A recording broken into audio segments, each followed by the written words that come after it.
ಸಂತೋಷವಾಗಿದ್ದೀರಾ? Amen. ದೇವರ ಸ್ವರವನ್ನ ಕೇಳಿಸ್ಕೊಳ್ಳೋದು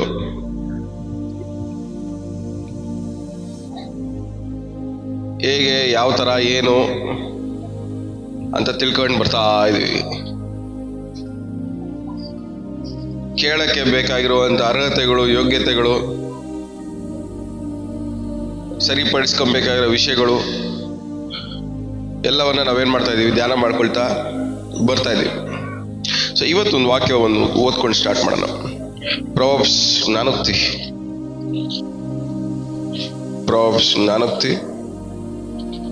15ನೇ ಅಧ್ಯಾಯ 26ನೇ ವಾಕ್ಯ. ಕುಯುಕ್ತಿಯು ಯೆಹೋವನಿಗೆ ಅಸಹ್ಯ. ನಯ ನುಡಿಯು ನಿರ್ಮಲ. ಕನ್ನಡದಲ್ಲಿ ಆ ತರ ಇದೆ. ಇಂಗ್ಲಿಷಲ್ಲಿ ಏನಿದೆ ಓದಿ ಒಂದ್ಸರಿ.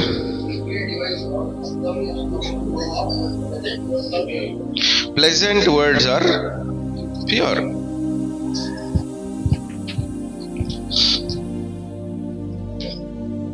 ಪ್ಲೆಸೆಂಟ್ ವರ್ಡ್ಸ್ ಅಂದ್ರೆ ಏನು ಹೇಳ್ರಿ?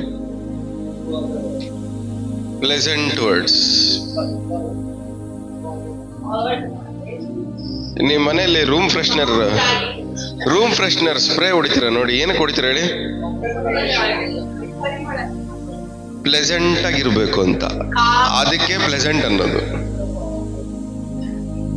ಅಂದ್ರೆ ಅಲ್ಲಿರೋಕ್ಕೆ ನಮಗೆ ಯಾವ ಅನ್ಕಂಫರ್ಟಬಲ್ ಇರಬಾರ್ದು.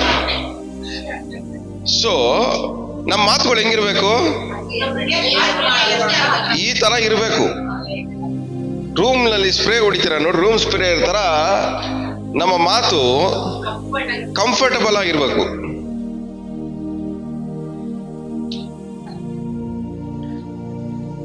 ಸ್ಟಾರ್ಟಿಂಗ್ ಏನ್ ಹೇಳ್ತಿದೆ?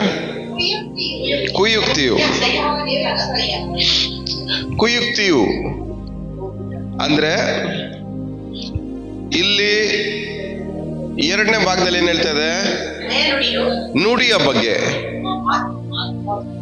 ಮೇಲ್ಗಡೆ ಏನ್ ಹೇಳ್ತದೆ? ಕುಯುಕ್ತಿ, ಥಾಟ್ಸ್. ಮೇಲ್ಗಡೆ ಇರೋದು ಥಾಟ್ಸ್, ಯೋಚನೆ. ಕೆಳಗಡೆ ಇರೋದು ಮಾತು. ಸೊ ನಿಮ್ಮ ಆಲೋಚನೆನು, ನಿಮ್ಮ ಮಾತು ಎಲ್ಲಾರ್ಗೂ ಪ್ಲೆಸೆಂಟ್ ಆಗಿರ್ಬೇಕು.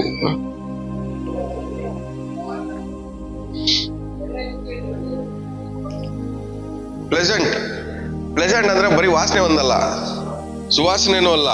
ಅದು ಹೆಂಗಿರ್ಬೇಕಂದ್ರೆ ನಮಗೆ ಒಂಥರ ಹಿಂಸೆ ಆಗ್ಬಾರ್ದು.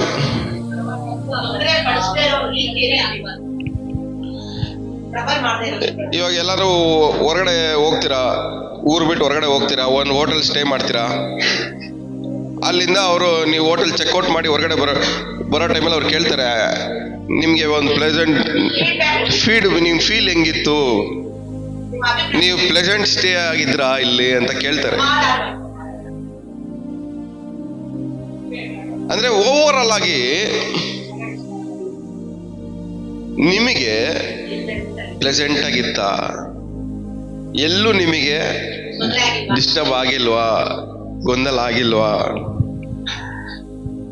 ನಾವು ಎಲ್ಲಿ ಇರ್ತೀವೋ ಅಲ್ಲಿ ಪ್ಲೆಸೆಂಟ್ ಆಗಿರ್ಬೇಕು.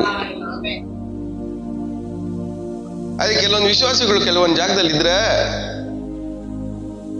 ಮುಳ್ಸುಸ್ತಂಗಿರ್ತದೆ. ಎಲ್ಲಿ ಇವ್ರು ಕೇಳಿಸ್ಕೊಂಡ್ಬಿಡ್ತಾರೋ, ಎಲ್ಲಿ ಕೇಳಿಸ್ಕೊಂಡು ಊರೊಳಗಡೆ ಹೇಳ್ಕೊಂಬರ್ತಾರೋ, ಎಲ್ಲಿ ಕೇಳಿಸ್ಕೊಂಡ್ಬಿಟ್ಟು ಹಿಂದ್ಗಡೆ ಮಾತಾಡ್ತಾರೋ, ಎಲ್ಲಿ ಕೇಳಿಸ್ಕೊಂಡ್ಬಿಟ್ಟು ನಮ್ಮ ಬಗ್ಗೆ ಕೆಟ್ಟದಾಗ ಮಾತಾಡ್ತಾರೋ ಅಂತ ಹೇಳಿ ಏನಾಗಿರುತ್ತೆ ಒಳಗಡೆ ಹಿಂಸೆ. ಪಕ್ಕದಲ್ಲಿ ಮುಖ ನೋಡಿ, ಇಲ್ಲಿ ನಾನೇನೋ ನಿಮ್ಮ ಪಕ್ಕದಲ್ಲಿ ಕುತ್ಕೊಂಡಾಗ ನೀವು ಅದೇ ತರ ಯೋಚನೆ ಮಾಡ್ತೀರಾ ಸಿಸ್ಟರ್ ಅಂತ ಕೇಳಿ.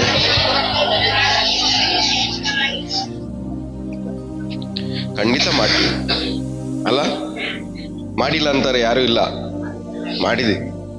ನಾವೇ ಮಾಡಿದೀವಿ. ಆದ್ರೆ ನಾವು ಎಲ್ಲಿರ್ತೀವೋ ಅಲ್ಲಿ ಪ್ಲೆಸೆಂಟ್ ಆಗಿರ್ಬೇಕು. ನಮ್ಮ ಸಹವಾಸ ಮಾಡೋವ್ರ ಫೀಡ್ಬ್ಯಾಕ್ ಹೆಂಗ್ ಕೊಡ್ಬೇಕು? ಇವ್ರ ಜೊತೆ ನಾ ಇದ್ರೆ ಪ್ಲೆಸೆಂಟ್ ಆಗಿರ್ತೀನಿ. ನೆಮ್ಮದಿಯಾಗಿರ್ತೀನಿ, ಗೊಂದಲ ಇಲ್ದಿರ, ಟೆನ್ಷನ್ ಇಲ್ದಿರ, ಯಾವ ಯಾವ ಯಾವ ಡಿಸ್ಟರ್ಬೆನ್ಸ್ ಇಲ್ದಿರ ಇವ್ರ ಜೊತೆ ಸಹವಾಸ ಮಾಡಿದ್ರೆ ಈ ತರ ಇರ್ತೀನಿ ಅಂತ ನಮ್ಮ ಜೊತೆ ಇರೋರು ನಮ್ಮನ್ನ ನೋಡಿ ಫೀಡ್ಬ್ಯಾಕ್ ಕೊಡ್ಬೇಕು. ಮಗದಲ್ಲಿ ಮುಖ ನೋಡ್ಕೊಂಡು ನನ್ನ ಬಗ್ಗೆ ಫೀಡ್ಬ್ಯಾಕ್ ಏನ್ ಸಿಸ್ಟರ್, ಏನ್ ಬ್ರದರ್ ಅಂತ ಕೇಳಿ ಒಂದ್ಸರಿ. ನನ್ನ ಜೊತೆ ಸಹವಾಸ ಮಾಡಿದ್ರೆ ನಿಮ್ಗೆ ಹೆಂಗ್ ಅನ್ಸುತ್ತೆ?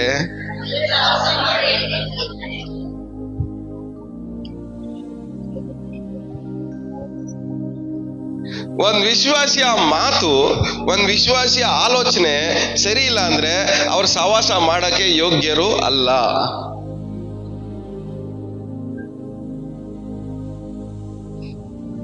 ನಮ್ ಪ್ರಾಬ್ಲಮ್ ಏನಂದ್ರೆ ಎರಡೇ ನಮ್ ಪ್ರಾಬ್ಲಮ್. ನಮ್ಮ ಯೋಚನೆನೂ ಸರಿ ಇರಲ್ಲ, ನಮ್ಮ ಮಾತು ಅದಕ್ಕಿಂತ ಸರಿ ಇರಲ್ಲ. ಸೊ ನಮ್ಮ ಆಲೋಚನೆಗಳು, ನಮ್ಮ ಮಾತುಗಳು ಯಾವಾಗ ಸರಿ ಇರಲ್ವೋ ಅವಾಗ ನಾವು ಯಾರ ಜೊತೆನೂ ಸೇರಕ್ಕೆ ನಾವು ಯೋಗ್ಯರಲ್ಲ. ಯಾಕಂದ್ರೆ ನಾವು ಎಲ್ಲಿರ್ತೀವೋ ಅಲ್ಲಿ ಜನರಿಗೆ ಹಿಂಸೆ ಪಡಿಸ್ತಾನೆ ಇರ್ತೀವಿ, ನೋವು ಪಡಿಸ್ತಾನೆ ಇರ್ತೀವಿ, ನಿದ್ದೆ ಹಾಳು ಮಾಡ್ತಾ ಇರ್ತೀವಿ, ಹೊಟ್ಟೆಗೆ ಊಟ ಸೇರ್ದಾರಂಗ್ ಮಾಡ್ತಾ ಇರ್ತೀವಿ.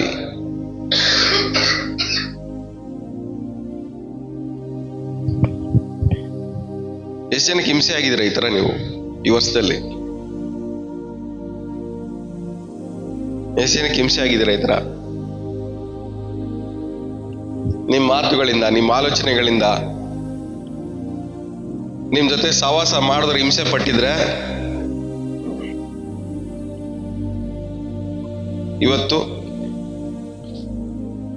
ಇವತ್ತಿಂದ ನಾವೇನಾಗಿರ್ಬೇಕು ಹೇಳ್ರಿ? ಪ್ಲೆಸೆಂಟ್ ಆಗಿರಕ್ಕೆ ಪ್ರಯತ್ನ ಪಡ್ಬೇಕು. ನಮ್ ಜೊತೆ ಸಹವಾಸ ಮಾಡಿದವರು ಯಾವತ್ತು ಕಣ್ಣೀರ್ ಹಾಕ್ಬಾರ್ದು. ನಮ್ ಜೊತೆ ಸಹವಾಸ ಮಾಡಿದವ್ರು ಯಾವತ್ತು ನೋವು ಅನುಭವಿಸ್ಬಾರ್ದು. ನಮ್ ಜೊತೆ ಸಹವಾಸ ಮಾಡಿದವ್ರು ಯಾವತ್ತೂ ಬಾಧೆ ಪಡಬಾರ್ದು. ನಮ್ ಜೊತೆ ಸಹವಾಸ ಮಾಡಿದವರು ಯಾವತ್ತಿಗೂ ಏನಾಗಿರ್ಬಾರ್ದು ಹೇಳಿ? ಗೊಂದಲಕ್ಕೆ ಒಳಗಾಗ್ಬಾರ್ದು.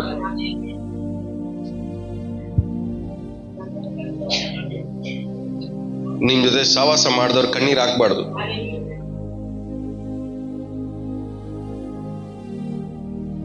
ಎಷ್ಟು ಜನಕ್ಕೆ ಅರ್ಥ ಆಗ್ತಾ ಇದೆ? ತಲೆಗೆ ಹೋಗ್ತಾ ಇದೆಯಾ? ದುಷ್ಟನ ಆಲೋಚನೆನು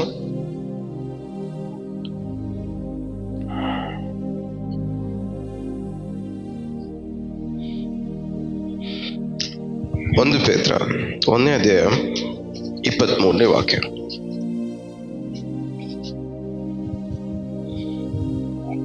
ನೀವು ಪುನರ್ಜನ್ಮ ಹೊಂದಿದವರಾಗಿದ್ದೀರಲ್ಲ, ಆ ಜನ್ಮವು ನಾಶವಾಗುವ ಬೀಜದಿಂದ ಹುಟ್ಟಿದಂತದ್ದಲ್ಲ, ನಾಶವಾಗದ ಬೀಜದಿಂದಲೇ ಉಂಟಾಗಿತ್ತು. ಅದು ದೇವರ ಸದಾ ಜೀವವುಳ್ಳ ವಾಕ್ಯದ ಮೂಲಕವಾಗಿ ಉಂಟಾಯಿತು. ಸಾಕು. ನಾವ್ ಯಾರು?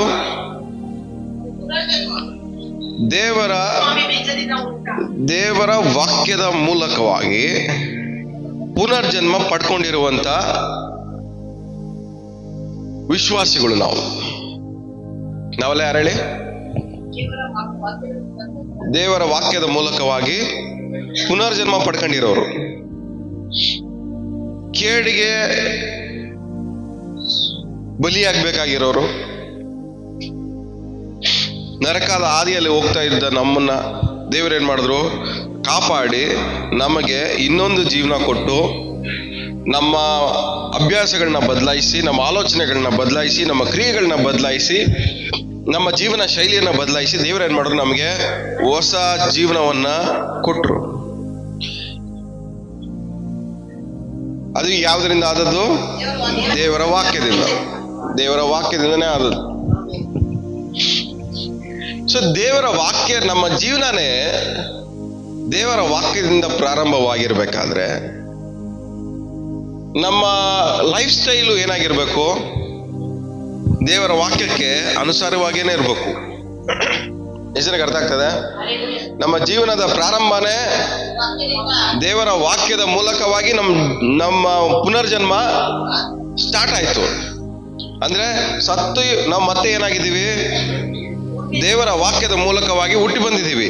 ಸೊ ನಮ್ಮ ಜೀವನದ ಪ್ರಾರಂಭನೇ ದೇವರ ವಾಕ್ಯದಿಂದ ಪ್ರಾರಂಭ ಆದ್ಮೇಲೆ ನಮ್ಮ ಜೀವನ ಏನಾಗಿರ್ಬೇಕು, ಜೀವನ ಶೈಲಿ ಏನಾಗಿರ್ಬೇಕು, ದೇವರ ವಾಕ್ಯಕ್ಕೆ ಅನುಸಾರವಾಗಿ ಇರಬೇಕು. ನಮ್ಮ ಆಡೋ ಆಲೋಚನೆಗಳು ದೇವರ ವಾಕ್ಯಕ್ಕೆ ಅನುಸಾರವಾಗಿರ್ಬೇಕು. ನಮ್ಮ ಮಾತಾಡೋ ಮಾತುಗಳು ದೇವರ ವಾಕ್ಯಕ್ಕೆ ಅನುಸಾರವಾಗಿರ್ಬೇಕು. ಯಾಕಂದ್ರೆ ನಮಗೆ ಪುನರ್ಜನ್ಮ ಕೊಟ್ಟಿದ್ದು ಯಾವುದು? ದೇವರ ವಾಕ್ಯ. ದೇವ್ರ ವಾಕ್ಯ ನಮಗೆ ಪುನರ್ಜನ್ಮ ಕೊಟ್ಟು ನಮ್ಮ ಆಲೋಚನೆಯಲ್ಲಿ ದೇವ್ರ ವಾಕ್ಯನ ಆಲೋಚನೆ ಮಾಡಿಲ್ಲ ಅಂದ್ರೆ, ನಾವು ಬಾಯಲ್ಲಿ ದೇವ್ರ ವಾಕ್ಯನ ನಾವು ಮಾತಾಡದೆ ಹೋದ್ರೆ ನಾವು ಯಾವ್ದಕ್ಕೆ ದೇವ್ರು ದ್ರೋಹ ಮಾಡ್ದಂಗೆ ಆಯ್ತು ಹೇಳಿ? ನಮಗೆ ಪುನರ್ಜನ್ಮ ಕೊಟ್ಟಂತ ದೇವರ ವಾಕ್ಯಕ್ಕೆ ದ್ರೋಹ ಮಾಡ್ದಂಗೆ. ಅದಕ್ಕೆ ದೇವ್ರ ವಾಕ್ಯ ಹೇಳುತ್ತೆ, ನೀವು ನಿಮ್ಮ ಸ್ವಂತ ಸೊತ್ತಲ್ಲ, ಕ್ರಯಕ್ಕೆ ಕೊಳ್ಳಲ್ಪಟ್ಟಿದ್ದೀರಾ. ಆದುದರಿಂದ ನಿಮ್ಮ ದೇಹದ ಮೂಲಕವಾಗಿ, ನಿಮ್ಮ ಶರೀರದ ಮೂಲಕವಾಗಿ ದೇವರನ್ನ ಮಹಿಮೆ ಪಡಿಸ್ರಿ ಅಂತ, ಘನಪಡಿಸ್ರಿ. ಸೊ ನಮ್ಮ ದೇಹದ ಮೂಲಕವಾಗಿ, ನಮ್ಮ ತಲೆಯಿಂದ ಕಾಲುವರೆಗೂ ನಮ್ಮ ದೇಹದ ಮೂಲಕವಾಗಿ, ನಮ್ಮ ಆಲೋಚನೆಗಳ ಮೂಲಕವಾಗಿ, ನಮ್ಮ ಮಾತಾಡೋ ಮಾತುಗಳ ಮೂಲಕವಾಗಿ, ನಮ್ಮ ಕ್ರಿಯೆಗಳ ಮೂಲಕವಾಗಿ ನಾವು ಏನ್ ಮಾಡ್ಬೇಕು ಹೇಳ್ರಿ? ದೇವರನ್ನ ಘನಪಡಿಸ್ಬೇಕು. ನಮಗೆ ಜನ್ಮ ಕೊಟ್ಟಂತ ದೇವರ ವಾಕ್ಯಕ್ಕೆ ಘನಪಡಿಸ್ಬೇಕು.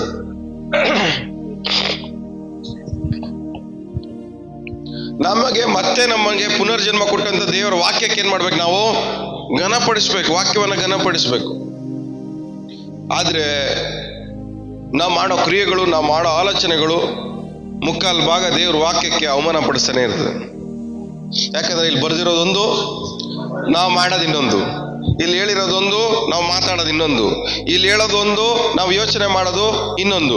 ನಮ್ಮ ಆಲೋಚನೆಗಳಾಗ್ಲಿ, ನಮ್ಮ ಮಾತುಗಳಾಗ್ಲಿ, ನಮ್ಮ ಕ್ರಿಯೆಗಳಾಗ್ಲಿ ದೇವರ ವಾಕ್ಯಕ್ಕೆ ಅನುಸಾರವಾಗಿ ಇಲ್ಲದೆ ಇರೋದ್ರಿಂದ ದೇವರು ಅನ್ಕೊಂಡಿದ್ದು ನಮ್ಮ ಜೀವನದಲ್ಲಿ ನೆರವೇರ್ತಾ ಇಲ್ಲ. ದೇವರು ಅನ್ಕೊಂಡಿದ್ದು ಏನಾಗ್ತಲ್ಲ ಹೇಳಿ? ನಮ್ಮ ಜೀವನದಲ್ಲಿ ನೆರವೇರ್ತಾ ಇಲ್ಲ.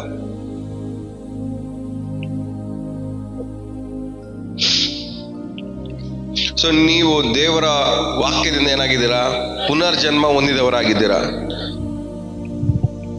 ನಿಮ್ಮಲ್ಲಿ ಓಡ್ತಾ ಇರುವ ಜೀವ ದೇವರ ವಾಕ್ಯದ ಮೂಲಕವಾಗಿ ನಿಮ್ಮಲ್ಲಿ ಉಂಟಾಗಿರುವಂತ ಜೀವ, ಅದು ದೇವರ ವಾಕ್ಯದಿಂದನೇ ಉಂಟಾಯಿತು. ಸೊ ಇವತ್ತು ನಾವು ಬದುಕಿದೀವಿ ಅಂದ್ರೆ ನಮ್ಗೆ ಕೊಟ್ಟಿದ್ದು ಯಾರೋ ಆ ಜೀವ? ದೇವರ ವಾಕ್ಯ. ಕಣ್ಣೀರಲ್ಲಿ ಬಿದ್ದಿದ್ವಿ, ಹಿಂಸೆಯಲ್ಲಿ ಬಿದ್ದಿದ್ವಿ, ಮೋಸದಲ್ಲಿ ಬಿದ್ದಿದ್ವಿ, ವಂಚನೆಯಲ್ಲಿ ಬಿದ್ದಿದ್ವಿ, ರೋಗದಲ್ಲಿ ಬಿದ್ದಿದ್ವಿ, ಕಾಯಿಲೆಯಲ್ಲಿ ಬಿದ್ದಿದ್ವಿ, ನಷ್ಟದಲ್ಲಿ ಬಿದ್ದಿದ್ವಿ, ಅವಮಾನದಲ್ಲಿ ಬಿದ್ದಿದ್ವಿ. ಇವೆಲ್ಲದರ ಮಧ್ಯದಲ್ಲಿ ದೇವ್ರ ವಾಕ್ಯ ಏನ್ ಮಾಡ್ತು? ನಮಗೆ ಮತ್ತೆ ಇನ್ನೊಂದು ಜೀವನ ಕೊಡ್ತು. ಇಕ್ಕಟ್ಟಲ್ಲಿದ್ವಿ, ಕಣ್ಣೀರಲ್ಲಿದ್ವಿ. ಇದೆಲ್ಲದ ಮಧ್ಯದಲ್ಲಿ ದೇವ್ರ ವಾಕ್ಯ ನಮ್ಮನ್ನು ಹುಡ್ಕೊಂಬಂದು ನಮ್ಗೆ ಏನ್ ಮಾಡ್ತು? ನಮ್ಗೆ ಇನ್ನೊಂದು ಜೀವನ ಕೊಟ್ಟು ಅಲ್ಲಿಂದ ನಮ್ಮನ್ನ ಮೇಲೆ ಕೆತ್ತಿ ನಮಗೆ ಗೌರವ ಬರಂಗ್ ಮಾಡ್ತು. ಹಲ್ಲೆಲೂಯ. ಸೊ ನಮ್ಮ ಜೀವನ ದೇವರ ವಾಕ್ಯ ಏನ್ ಮಾಡ್ತು? ನಮ್ಮ ಜೀವನ ಬದಲಾಯಿಸ್ತು. ಆದ್ರೆ ಬದಲಾಯಿಸಿದ ಮೇಲೆ ಆ ದೇವರ ವಾಕ್ಯಕ್ಕೆ ಅನುಸಾರವಾಗಿ ಬದುಕ್ತಾ ಇದೀವ? ಜೀವನ ಬದಲಾಯಿಸಿದ ದೇವರ ವಾಕ್ಯನೇ, ಆದ್ರೆ ದೇವರ ವಾಕ್ಯಕ್ಕೆ ಅನುಸಾರವಾಗಿ ನೀವು ನಡ್ಕೊಂತ ಇದ್ದೀರಾ? ದೇವರ ವಾಕ್ಯಕ್ಕೆ ಅನುಸಾರವಾಗಿ ನೀವು ಮಾತಾಡ್ತಾ ಇದ್ದೀರಾ? ನಾವು ಹೋದ್ವಾರ ಓದ್ಕೊಂಡ್ವಿ ನಾವು, ಇದು ದೇವರ ಮಾತು. ಇದ್ರಲ್ಲಿರೋದು ನಾವು ಏನೇ ಮಾತಾಡಿದ್ರು ದೇವ್ರ ಮಾತನ್ನೇ ಮಾತಾಡ್ತಾ ಇದೀವಿ ಅಂತ. ಏನ್ ಮಾತಾಡ್ತಾ ಇದೀವಿ ನಾವು ಹೇಳಿ? ಇದ್ರಲ್ಲಿರೋದು ಯಾವ ವಾಕ್ಯ ಮಾತಾಡಿದ್ರು ದೇವ್ರ ಮಾತನ್ನೇ ಮಾತಾಡ್ತಾ ಇದೀವಿ. ದೇವ್ರು ಹೇಳೋದನ್ನೇ ನಾವೇನ್ ಮಾಡ್ತಾ ಇದೀವಿ? ಮಾತಾಡ್ತಾ ಇದೀವಿ. ಇಲ್ಲಿ ಒಂದೊಂದು ಓದ್ಬೇಕಾದ್ರೂ ಇಲ್ಲಿ ಬಾಯಿಂದ ಬರೋದಲ್ಲ, ಏನ್ ಹೇಳ್ರಿ? ದೇವರ ಮಾತು. ಸೊ ದೇವರ ವಾಕ್ಯ, ದೇವರ ಮಾತು. ಈ ದೇವರ ಮಾತಿನ ಮೂಲಕವಾಗಿ ನಾವೇನ್ ಮಾಡಿದೀವಿ? ಮತ್ತೆ ಪುನರ್ಜನ್ಮ ಹೊಂದ್ಕೊಂಡಿದ್ದೀವಿ. ಆದ್ರೆ ನಿಮ್ಮ ಆಲೋಚನೆ, ನಿಮ್ಮ ಮಾತು ಎರಡೂ ಏನಾಗಿರ್ಬೇಕು? ದೇವರಿಗೆ ಮೆಚ್ಚುಗೆ ಆಗಿರ್ಬೇಕು. ಎರಡು ಏನಾಗಿರ್ಬೇಕು ಹೇಳ್ರಿ? ಮೆಚ್ಚುಗೆ ಆಗಿರ್ಬೇಕು.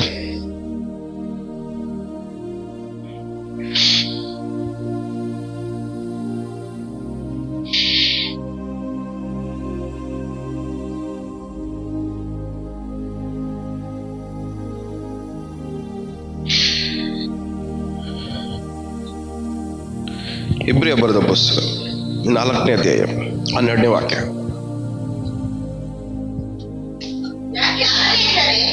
ದೇವರ ವಾಕ್ಯವು ಸಜೀವವಾದದ್ದು. ದೇವರ ವಾಕ್ಯವೇನಂತೆ? ಆ ಸಜೀವವಾದ ದೇವರ ವಾಕ್ಯದ ಮೂಲಕವಾಗಿ ನಾವು ಪುನರ್ಜನ್ಮ ಹೊಂದಿದ್ದೀವಿ. ಆ ವಾಕ್ಯ ಏನಾಗಿದೆ ಅಂತೆ? ಸಜೀವವಾಗಿದೆ. ಎಲ್ಲ ಬಾವಿಡ್ ಅರಿಕೆ ಮಾಡಿ, ದೇವರ ವಾಕ್ಯ ಏನಾಗಿದೆ? ಸಜೀವವಾಗಿದೆ. ಈ ಸಜೀವವಾಗಿರೋ ವಾಕ್ಯವನ್ನ ಮಾತಾಡಿದ್ರೆ ಈ ವಾಕ್ಯ ಕ್ರಿಯೆ ಮಾಡುತ್ತಾ ಮಾಡಲ್ವಾ? ಮಾಡುತ್ತೆ.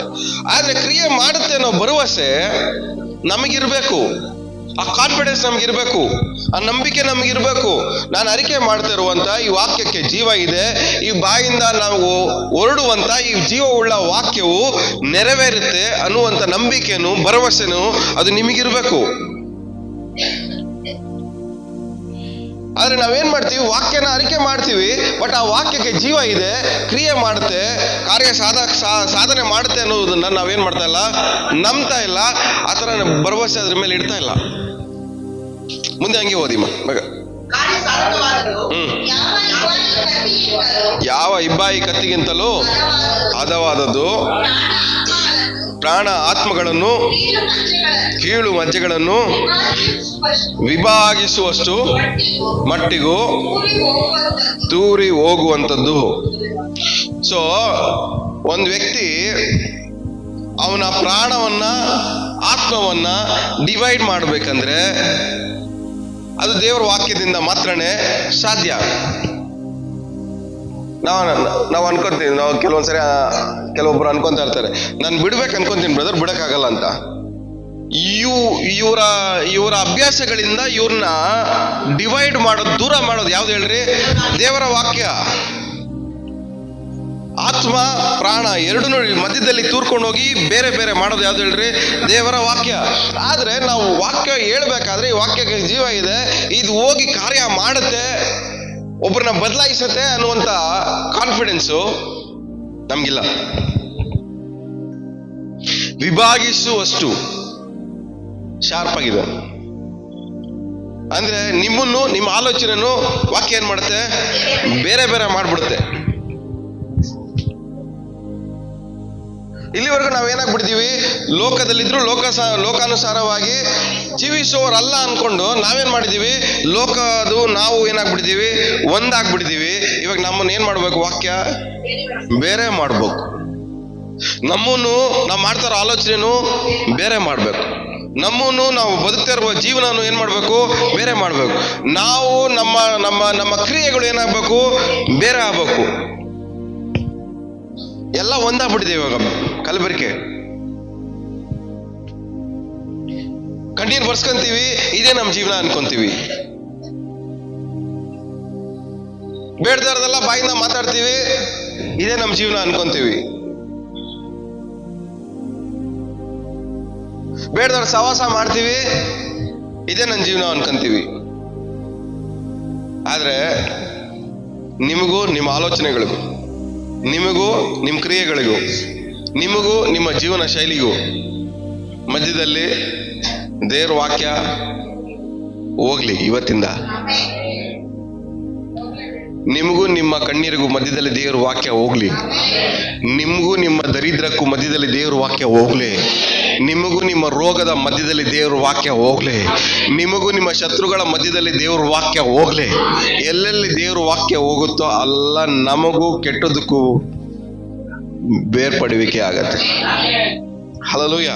ಯಾಕಂದ್ರೆ ನಾವು ಒಳಗಡೆ ತುಂಬಿಸ್ಕೊಂಡಿರೋದಲ್ಲ ಏನು ಕೆಟ್ಟದೆ, ಬಟ್ ನಾವು ಒಳಗಡೆ ಆತ್ಮದಲ್ಲಿ, ಜೀವದಲ್ಲಿ ಒಳಗಡೆ, ನಾವು ಒಳಗಡೆ ಇರೋ ಮನುಷ್ಯ ಏನಾಗಿದ್ದಾನೆ? ಮತ್ತೆ ಹುಟ್ಟಿದವನಾಗಿದ್ದಾನೆ, ಪುನರ್ಜನ್ಮ ಪಡ್ಕೊಂಡಿದ್ದಾನೆ ಒಳಗಡೆ ಇರೋನು. ಆದ್ರೆ ಹೊರಗಡೆ ಇರೋನು ಏನ್ ಮಾಡ್ತಾವನೆ? ಹಳೆದೆಲ್ಲ ತುಂಬಿಸ್ಕೊಂಡು ಪಾಪಾನುಸಾರವಾಗಿ ಬದುಕ್ತಾ ಇದ್ದ.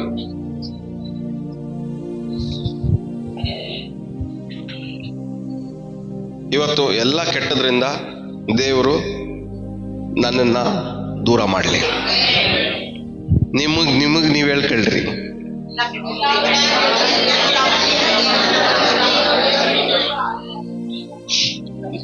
ನಾನು ಹೇಳಿದಕ್ಕೆ ನೀವೆಲ್ಲ ಸೇರಿ ಆಮೇನ್ ಅಂದ್ರಿ, ನೀವ್ ಹೇಳೋದಕ್ಕೂ ನೀವೇ ಆಮೇನ್ ಹೇಳ್ಕೊಳ್ರಿ. ದೇವ್ರ ವಾಕ್ಯ ಏನ್ ಮಾಡ್ತಂತೆ? ಇಬ್ಬಾಯಿ ಕತ್ತಿ ಆಗಿರೋದು ಹದವಾದದ್ದು ಹೋಗುತ್ತೆ. ಹೋದಾಗ ಏನ್ ಮಾಡುತ್ತೆ? ಡಿವೈಡ್ ಮಾಡುತ್ತೆ, ವಿಭಾಗ ಮಾಡುತ್ತೆ.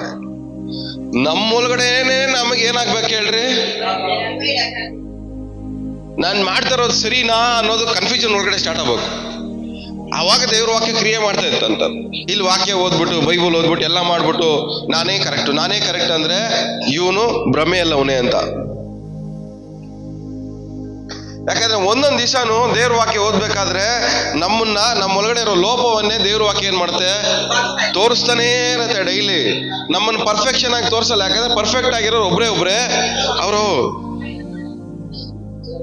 ಅವ್ರ ತರ ಆಗೋವರೆಗೂ ಈ ವಾಕ್ಯ ಏನ್ ಮಾಡ್ತಾ ಇರತ್ತೆ? ನಮ್ಮನ್ನ ತೋರಿಸ್ತಾನೆ ಇರ್ತೇನೆ, ಇನ್ನೂ ಇಲ್ಲ, ಈ ತರ ಇಲ್ಲ ಅಂತ. ನೀವ್ ಪರ್ಫೆಕ್ಟ್ ಅಂತ ಯಾವತ್ತು ಹೇಳಲ್ಲ. ಯಾಕಂದ್ರೆ ಡೈಲಿ ನಿಮ್ಮನ್ನ ಏನ್ ಮಾಡ್ತಾರೆ? ದೇವ್ರ ವಾಕ್ಯ ಸುದ್ದಿ ಮಾಡ್ತಾನೆ ಇರುತ್ತೆ, ಪರ್ಫೆಕ್ಷನ್ ಕಡೆಗೆ ನಡೆಸ್ತಾನೆ ಇರುತ್ತೆ. ಹಂಗೆ ಮುಂದೆ ಓದಿ. ಹೃದಯದ ಆಲೋಚನೆಗಳನ್ನು ಉದ್ದೇಶಗಳನ್ನು ಏನಂತೆ? ಸೊ ದೇವರ ವಾಕ್ಯ ನಮ್ಮ ಏನಂತೆ? ಹೃದಯದ ಆಲೋಚನೆಗಳನ್ನ ಉದ್ದೇಶಗಳನ್ನ ವಿವೇಚಿಸುವಂಥದ್ದು. ಅಂದ್ರೆ ಅರ್ಥ ಆಗತ್ತಂತೆ ವಾಕ್ಯಕ್ಕೆ. ಏನಕ್ಕೆ ಅರ್ಥ ಆಗ್ಬೇಕು? ವಾಕ್ಯಕ್ಕೆ ಏನಕ್ಕೆ ಅರ್ಥ ಆಗ್ಬೇಕು ಹೇಳ್ರಿ? ದೇವ್ರ ವಾಕ್ಯ ಸಜೀವವಾದದ್ದು, ಕಾರ್ಯಸಾಧಕವಾದದ್ದು, ಕ್ರಿಯೆ ಮಾಡುವಂಥದ್ದು, ನಿಮ್ಮನ್ನ ಅರ್ಥ ಮಾಡ್ಕೊಳ್ಳುವಂಥದ್ದು. ಏನ್ ಹೇಳ್ರಿ?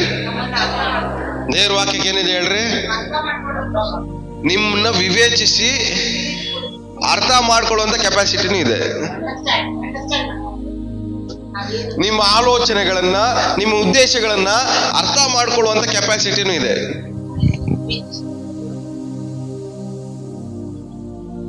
ವಾರ ವಾಕ್ಯ ಕೇಳ್ತಾ ಇದ್ದೀರಾ?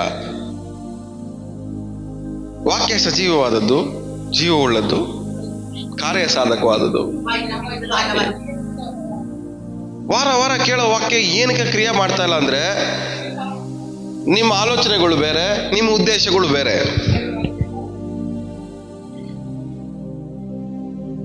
ಯಾವಾಗ ನಮ್ಮ ಆಲೋಚನೆಗಳು, ನಮ್ಮ ಉದ್ದೇಶಗಳು ದೇವರ ವಾಕ್ಯಕ್ಕೆ ಅನುಸಾರವಾಗಿ ಇರುತ್ತೋ ಅವಾಗ ವಾಕ್ಯ ಏನ್ ಮಾಡುತ್ತೆ?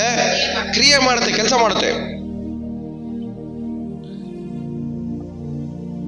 ಆದ್ರೆ ಒಂದ್ ವೇಳೆ ಇಲ್ಲ ಅಂದ್ರೆ ನೀವು ಚೇಂಜ್ ಆಗೋವರೆಗೂ ವಾಕ್ಯ ಏನ್ ಮಾಡುತ್ತೆ? ಕ್ರಿಯೆ ಮಾಡಕ್ಕೋಸ್ಕರ ಕಾಯ್ತಾ ಇರುತ್ತೆ. ವಾರ ಅರಿಕೆ ಮಾಡ್ತಾ ಇದ್ದೀರಾ? ಎಷ್ಟು ವಾಕ್ಯಗಳನ್ನ ವೇಟಿಂಗ್ ಲಿಸ್ಟ್ ಅಲ್ಲಿ ಇಟ್ಟಿದ್ದೀರಾ ನೀವು? ಇಲ್ಲಿ ಒಂದು ವಾಕ್ಯ ಇದೆ ನೋಡ್ರಿ. ಏನದು? ನಾನು ಭೂಮಿಯಲ್ಲಿ ತುಂಬಿಕೊಂಡು ವಶ ಮಾಡಿ. ಆದ್ರೆ ನೀವು ಮಾಡೋ ಆಲೋಚನೆಗಳೆಲ್ಲ ಮಾಡೋ ಆಲೋಚನೆಗಳು ಹೆಂಗ್ ಮಾಡ್ತಾ ಇರ್ತೀವಿ ಹೇಳ್ರಿ? ಸ್ಲೇವ್ ದಾಸನಾಗಿ, ಕೂಲಿ ಆಳ್ತಾರ ನಾವೇನ್ ಮಾಡ್ತಾ ಇರ್ತೀವಿ? ಮೈಂಡ್ ಸೆಟ್ ಇಟ್ಕೊಂಡು ಬದುಕ್ತಾ ಇರ್ತೀವಿ. ಈ ತರ ಮೈಂಡ್ ಸೆಟ್ ಇಟ್ಕೊಂಡು ಈ ವಾಕ್ಯ ನೆರವೇರು ಅಂದ್ರೆ ಎಲ್ಲಿಂದ ನೆರವೇರುತ್ತೆ? ನೀವ್ ಮಾಡೋ ಆಲೋಚನೆ ಯಾವ ತರ ಮಾಡ್ತಾ ಇದ್ದೀರಾ? ದಾಸತ್ವದಲ್ಲಿರೋರ್ ತರ ನೀವೇನ್ ಮಾಡ್ತಾ ಇದ್ದೀರಾ? ಯೋಚನೆ ಮಾಡ್ತಾ ಇದ್ದೀರಾ. ಅವ್ರಿಲ್ಲ ಅಂದ್ರೆ ನಮ್ ಕೈಯಲ್ಲಿ ಬದುಕಕ್ಕಾಗಲ್ಲ, ಇವ್ರಿಲ್ಲ ಅಂದ್ರೆ ನಮ್ ಕೈಯಲ್ಲಿ ಬದುಕಕ್ಕಾಗಲ್ಲ, ಇವರೇ ನಮಗೆಲ್ಲ, ಇವ್ರಿಲ್ಲ ಅಂದ್ರೆ ನಮಗೆ ಭವಿಷ್ಯತ್ ಇಲ್ಲ, ಇವ್ರಿಲ್ಲ ಅಂದ್ರೆ ನಮ್ ಜೀವನ ಇಲ್ಲ ಅನ್ಕೊಂಡು ನಾವೇನ್ ಮಾಡ್ತಾ ಇದೀವಿ? ದಾಸತ್ವದಲ್ಲಿ ಬದುಕ್ತಾ ಇದೀವಿ. ಆದ್ರೆ ಯಾರಿಲ್ಲ ಅಂದ್ರೂ ಪರವಾಗಿಲ್ಲ, ಈ ದೇವರ ವಾಕ್ಯ ಏನ್ ಮಾಡುತ್ತೆ? ನಮ್ಮನ್ನ ಭೂಮಿಯಲ್ಲಿ ತುಂಬಿಕೊಂಡು ನಮ್ಮನ್ನ ವಶ ಮಾಡಿಕೊಳ್ಳುವಂತೆ ಮಾಡುತ್ತೆ ಅನ್ನುವಂತ ನಂಬಿಕೆ ಆ ವಾಕ್ಯದ ಮೇಲೆ ಇಲ್ಲ. ಆದ್ರೆ ಅದ್ರ ಬದಲಾಗಿ ನಾವೇನ್ ಮಾಡ್ತಾ ಇದೀವಿ? ಗುಲಾಮರ ತರ ಯೋಚನೆ ಮಾಡ್ತಾ ಇದೀವಿ. ಗುಲಾಮರ ತರ ಯೋಚನೆ ಮಾಡಿ ಈ ವಾಕ್ಯ ನೆರವೇರ್ಬೇಕಂದ್ರೆ ಅದು ಹಿಂಗ್ ಸಾಧ್ಯ ಆಗತ್ತೆ? ಇನ್ನು ಕ್ರಿಸ್ತ ಯೇಸುವಿನ ಮೂಲಕವಾಗಿ ನಾವು ಪೂರ್ಣ, ನೀವು ಮಾಡೋ ಆಲೋಚನೆಗಳು ಏನು? ನೀವು ಮಾಡೋ ಆಲೋಚನೆಗಳು?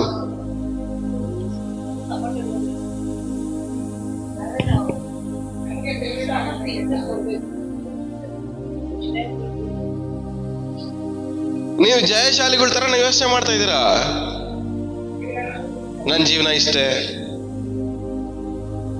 ಇವ್ರು ನೋಡಿ ನಂಬ್ಕೊಂಡಿದ್ದೆ, ಇವ್ರು ಬಿಟ್ಟು ಹೋಗ್ಬಿಟ್ರು, ಇನ್ನಷ್ಟೇ ನಾನು, ನನ್ನ ಗತಿ ಏನು, ನನ್ನ ಮುಂದೆ ಫ್ಯೂಚರ್ ಏನು, ನನ್ನ ಲೈಫ್ ಏನು?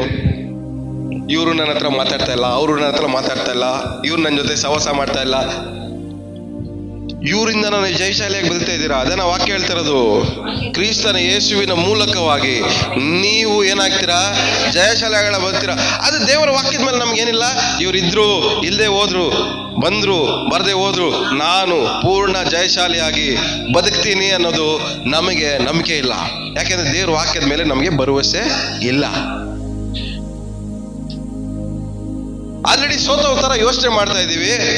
ಆದ್ರೆ ಈ ದೇವ್ರ ವಾಕ್ಯ ನೆರವೇರ್ಬೇಕಂತ ನಾವೇನ್ ಮಾಡ್ತೀವಿ? ಆಸೆ ಪಡ್ತೀವಿ, ಅರಿಕೆ ಪಡ್ತೀವಿ. ಅದು ಹೆಂಗ್ ಸಾಧ್ಯ ಆಗುತ್ತೆ?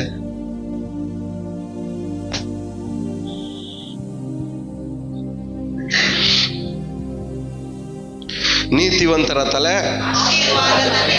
ನಾವು ಮಾಡೋ ಯೋಚನೆ,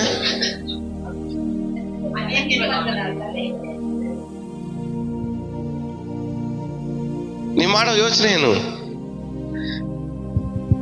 ನೀವು ಮಾಡೋ ಯೋಚನೆಗಳಿಗೂ ನೀವು ಮಾತಾಡೋ ದೇವರ ಮಾತುಗೂ ಮ್ಯಾಚಿಂಗ್ ಏನಾದ್ರು ಆಗ್ತಾ ಇದೆಯಾ?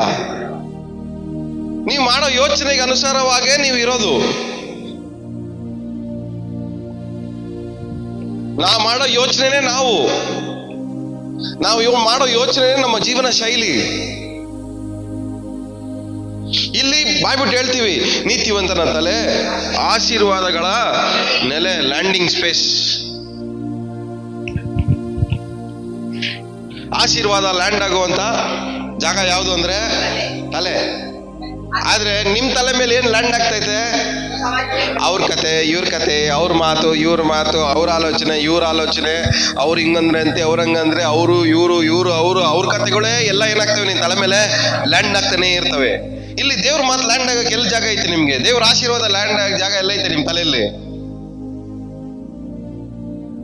ಕೇಳ್ರಿ ಪಕ್ಕದವ್ರ ಮುಖ ನೋಡ್ಕೊಂಡು, ನಿಮ್ ತಲೆ ಮೇಲೆ ಜಾಗ ಐತಾ ದೇವ್ರ ವಾಕ್ಯ, ದೇವರ ಆಶೀರ್ವಾದ ಬಂದು ಲ್ಯಾಂಡ್ ಆಗಕ್ಕೆ ಅಂತ?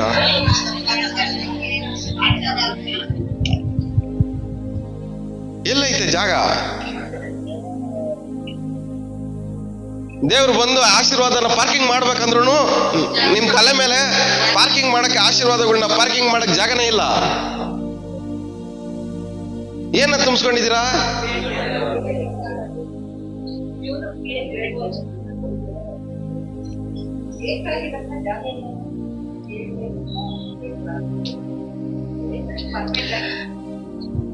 ದೇವರ ವಾಕ್ಯ ನಿಮ್ಮ ಜೀವನದಲ್ಲಿ ನೆರವೇರ್ಬೇಕಂದ್ರೆ ನಿಮ್ಮ ಆಲೋಚನೆ ದೇವರ ವಾಕ್ಯಕ್ಕನುಸಾರವಾಗೇ ಇರಬೇಕು. ನೀವು ಬೇಡಿಕೊಳ್ಳುವುದಕ್ಕಿಂತಲೂ ಯೋಚನೆ ಮಾಡೋದಕ್ಕಿಂತಲೂ, ಬಾಯಲ್ಲಿ ಬೇಡ್ಕಂತ ಇದ್ದೀರಾ, ಅದರ ಪ್ರಕಾರ ಯೋಚನೆ ಮಾಡ್ಬೇಕಾ ಬೇಡವಾ? ಇದ್ರ ಪ್ರಕಾರ ಯೋಚನೆ ಮಾಡೋನು, ಇದ್ರ ಪ್ರಕಾರ ಮಾತಾಡೋನು, ಅವನ ಜೀವನ ಹಂಗೆ ಮಾರ್ಪಡುತ್ತೆ. ನಾನು ಬೇಡಿಕೊಳ್ಳುವುದಕ್ಕಿಂತಲೂ ಇದನ್ನ ಯೋಚನೆ ಮಾಡೋದಕ್ಕಿಂತಲೂ ಇಲ್ಲಿ ಬರ್ದಿರೋದಕ್ಕಿಂತ ಜಾಸ್ತಿನೇ ಇರುತ್ತೆ ಹೊರತು ನನ್ನ ಜೀವನ ಕಮ್ಮಿ ಆಗಲ್ಲ. ಆದ್ರೆ ಇಲ್ಲಿ ಬರ್ದಿರೋ ಪ್ರಕಾರ ನಡಿಬೇಕಲ್ಲ ನಮ್ಮ ಲೈಫಲ್ಲಿ. ಆದ್ರೆ ಯಾಕಂದ್ರೆ ನಮ್ಮ ಲೈಫಲ್ಲಿ ಇದ್ರ ಪ್ರಕಾರ ನಮ್ಮ ಯೋಚನೆ ಇಲ್ಲ, ಇದ್ರ ಪ್ರಕಾರ ನಮ್ಮ ಬಾಯಲ್ಲಿ ಬರೋ ಮಾತುನು ಇಲ್ಲ.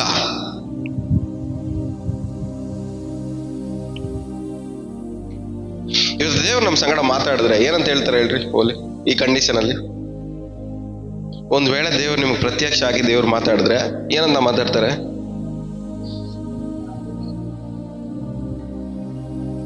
ನಿಜವಾಗ್ಲೂ ನಮ್ಗೆ ABCDನೇ ಗೊತ್ತಿಲ್ಲ.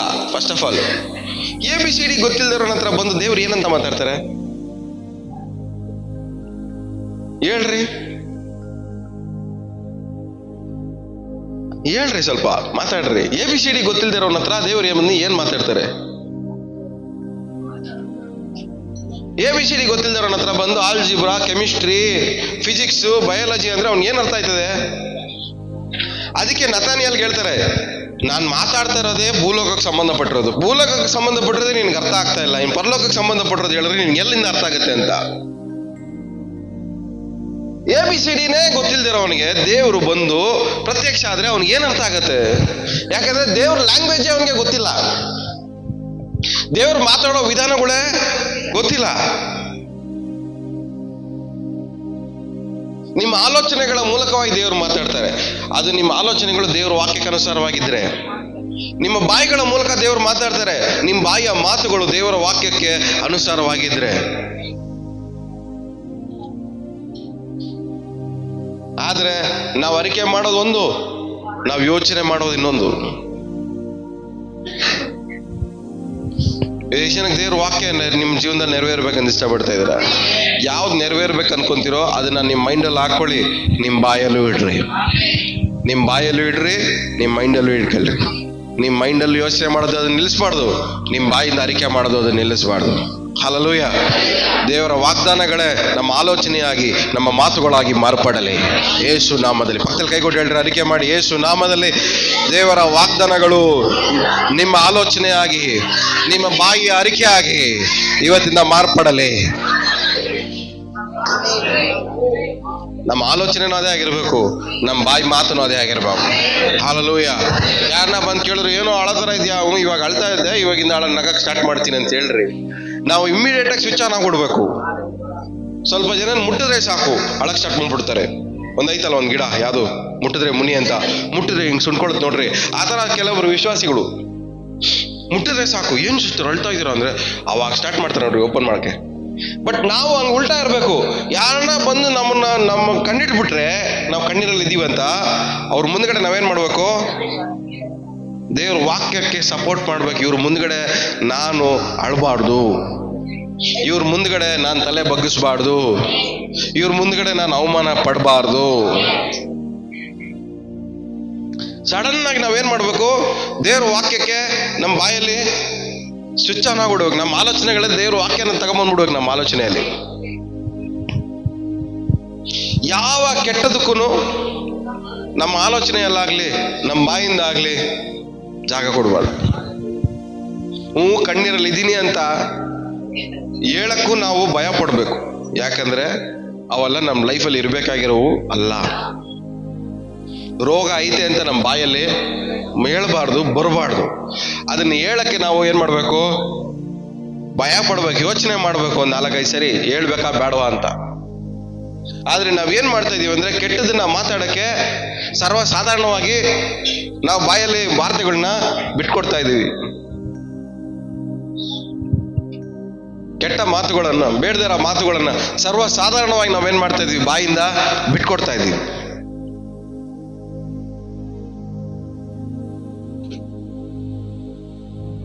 ಯಾರನ್ನ ಬಂದು ನಾನು ಕೇಳಿದ್ರೆ ಹೆಂಗಿದಾರೆ ಬದ್ರ ಅಂದ್ರೆ ಚೆನ್ನಾಗಿದ್ದೀನಿ ಅಂತ ಬಾಯ್ಬಿಟ್ಟು ಅರಿಕೆ ಮಾಡ್ತಾ ಇದ್ದೀನಿ, ಅರಿಕೆ ಮಾಡ್ತೀನಿ, ಮೈಂಡಲ್ಲಿ ಯೋಚನೆ ಮಾಡ್ತಾ ಇರ್ತೀನಿ.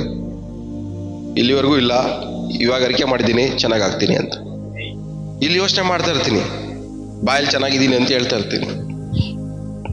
ಪ್ರತಿಯೊಂದು ಆಪರ್ಚುನಿಟಿನೂ ನಾವು ಆಶೀರ್ವಾದವನ್ನ ಹೊಂದ್ಕೊಳ್ಳೋಕ್ಕೋಸ್ಕರನೇ ಪ್ರಯತ್ನ ಪಡ್ಬೇಕು. ಪ್ರತಿಯೊಂದು ಆಪರ್ಚುನಿಟಿ ಕಾರಣದಲ್ಲಿ ಏನಂತಾರೆ, ಅವಕಾಶ. ಪ್ರತಿಯೊಂದು ಅವಕಾಶಗಳನ್ನು ನಾವು ಆಶೀರ್ವಾದಗಳನ್ನ ಅರಿಕೆ ಮಾಡಕ್ಕೆ, ಆಶೀರ್ವಾದಗಳನ್ನ ಯೋಚನೆ ಮಾಡಕ್ಕೆ ನಾವೇನ್ ಮಾಡಬೇಕು, ಪ್ರತಿಯೊಂದು ಅವಕಾಶಗಳನ್ನ ಉಪಯೋಗ ಮಾಡ್ಕೋಬೇಕು. ಪ್ರತಿಯೊಂದು ಅವಕಾಶಗಳನ್ನ ಉಪಯೋಗ ಮಾಡ್ಕೋಬೇಕು. ಬ್ರದರ್ ಹೆಂಗಿದ್ದೀರಾ ಅಂತ ಕೇಳಿದ್ರೆ ಅದೊಂದು ಅವಕಾಶ. ಬೆಸ್ಟ್ ಆಗಿರೋದು ಬಾಯಿಂದ ಹೇಳ್ರಿ. ಅವಾಗ ನಿಮ್ ಕೆಲಸ ಹೆಂಗ್ ನಡೀತಾ ಇದೆ, ಬಾಯ್ ಬಿಟ್ಟು ಏನಾಗ ಹೇಳ್ಬೇಕು ಹೇಳ್ರಿ.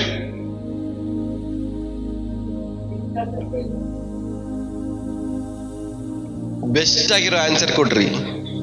ಮೈಂಡಲ್ಲಿ ಯೋಚನೆ ಮಾಡ್ರಿ, ಇಲ್ಲಿವರೆಗೂ ವರ್ಸ್ಟ್ ಆಗೈತಿ, ಇವಾಗ ಅರಿಕೆ ಮಾಡ್ತಾ ಇದ್ದೀನಿ, ಇವತ್ತಿಂದ ಬೆಸ್ಟ್ ಆಗಿ ದೇವರೇ ಮಾರ್ಪಡ್ಲಿ.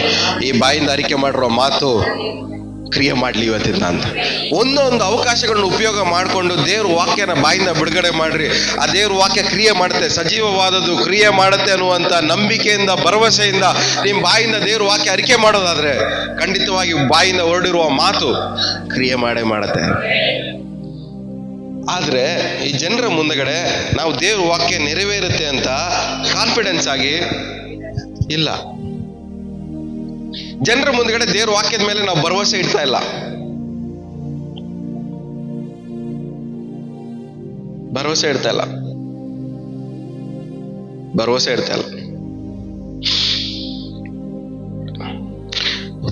ತೀತನ ಬರೆದ ಪುಸ್ತಕ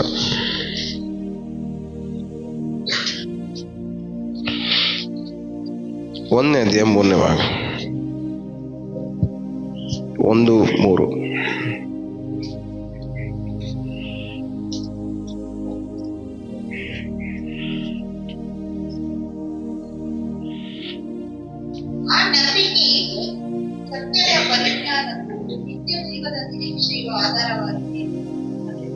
ಮುಗೀತಾ 1:3 ಅನಾದಿ ಕಾಲದಲ್ಲಿ ವಾಗ್ದಾನ ಮಾಡಿ ತನ್ನ ಗುಪ್ತ ಸಮಯದಲ್ಲಿ ಹಾ. ವಾಗ್ದಾನ ನೆರವೇರಿಸಿ ಪ್ರಸಂಗದ ಮೂಲಕ ಪ್ರಕಟಿಸಿದನು. ಪ್ರಸಂಗ ವಾಗ್ದಾನವನ್ನ ಏನ್ ಮಾಡಿದಂತೆ? ಎಷ್ಟು ಜನಕ್ಕೆ ಅರ್ಥ ಆಗ್ತದೆ? ಎಲ್ಲ ಸಿಕ್ಕಿದೆ ವಾಕ್ಯ ಅದು? ಇನ್ನೊಂದ್ಸರಿ ಎಲ್ಲರೂ ಸೇರಿ ಓದಿ 1, 2, 3. ಅನಾದಿ ಕಾಲದಲ್ಲಿ ವಾಗ್ದಾನ ಮಾಡಿ ತನ್ನ ಗುಪ್ತ ಸಮಯದಲ್ಲಿ ವಾಗ್ದಾನ ನೆರವೇರಿಸಿ ಪ್ರಸಂಗದ ಮೂಲಕ ಪ್ರಕಟಿಸಿದನು. ವಾಗ್ದಾನವನ್ನ ನೆರವೇರಿಸಿ ಪ್ರಸಂಗದ ಮೂಲಕವಾಗಿ ಪ್ರಕಟಿಸಿ. ಅಂದ್ರೆ ಏನು? ಅನೌನ್ಸ್ಮೆಂಟ್. ವಾಗ್ದಾನವನ್ನ ನೆರವೇರಿಸಿ ಪ್ರಸಂಗದ ಮೂಲಕವಾಗಿ ಅನೌನ್ಸ್ಮೆಂಟ್ ಮಾಡ್ತಾರೆ. ನಾವು ವಾರ ಮಾಡ್ತಾ ಇರೋದು ಏನ್ ಹೇಳ್ರಿ? ಅನೌನ್ಸ್ಮೆಂಟು. ದೇವ್ರು ಮಾಡಿದ್ದಾರೆ ಅಂತ ಅನೌನ್ಸ್ಮೆಂಟ್ ಮಾಡ್ತಾ ಇರೋದು ನಿಮ್ಗೆ. ಆದ್ರೆ ಅನೌನ್ಸ್ ಮಾಡಿದ ಮೇಲೂ ನೀವು ಅನುಮತಿ ಕೊಡದೆ ಹೋದ್ರೆ, ಅನೌನ್ಸ್ ಮಾಡಿದ ಮೇಲೂ ಪ್ರಕಟಿಸಿದ ಮೇಲೂ ನೀವು ದೇವ್ರ ವಾಕ್ಯಕ್ಕೆ ಅನುಸಾರವಾಗಿ ಯೋಚನೆ ಮಾಡದೆ ಹೋದ್ರೆ, ಪ್ರಕಟಿಸಿದ ಮೇಲೂ ದೇವ್ರ ವಾಕ್ಯಕ್ಕೆ ಅನುಸಾರವಾಗಿ ನೀವು ಮಾತಾಡದೆ ಹೋದ್ರೆ, ಅರಿಕೆ ಮಾಡದೆ ಹೋದ್ರೆ, ಅದು ಯಾರ ತಪ್ಪು?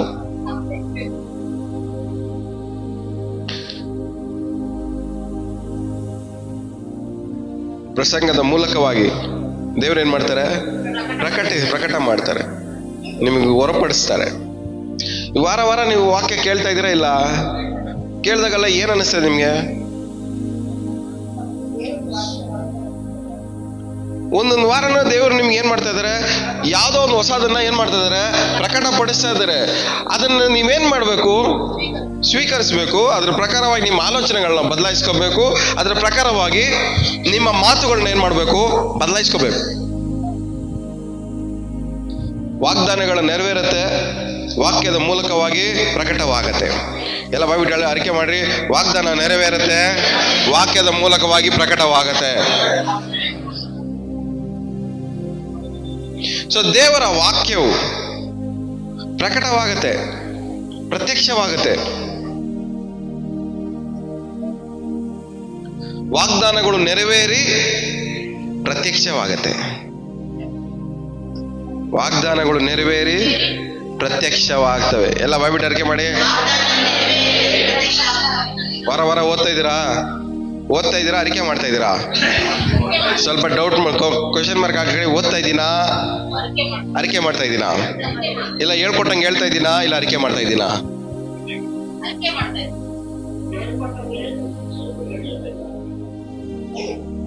ನಿಮ್ ಮನ್ಸಾಕ್ಷಿನ ಕೇಳ್ಕೊಳ್ರಿ. ಹೇಳ್ಕೊಟ್ಟಂಗೆ ಹೇಳ್ತಾ ಇದ್ದೀರಾ? ಇಲ್ಲ ಅರಿಕೆ ಮಾಡ್ತಾ ಇದ್ದೀರಾ?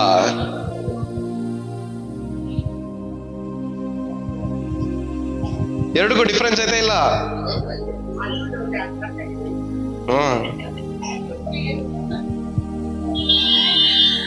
ವಾಗ್ದಾನಗಳು ನೆರವೇರಿ ಪ್ರತ್ಯಕ್ಷವಾಗ್ಬೇಕು ನಮ್ಗೆ.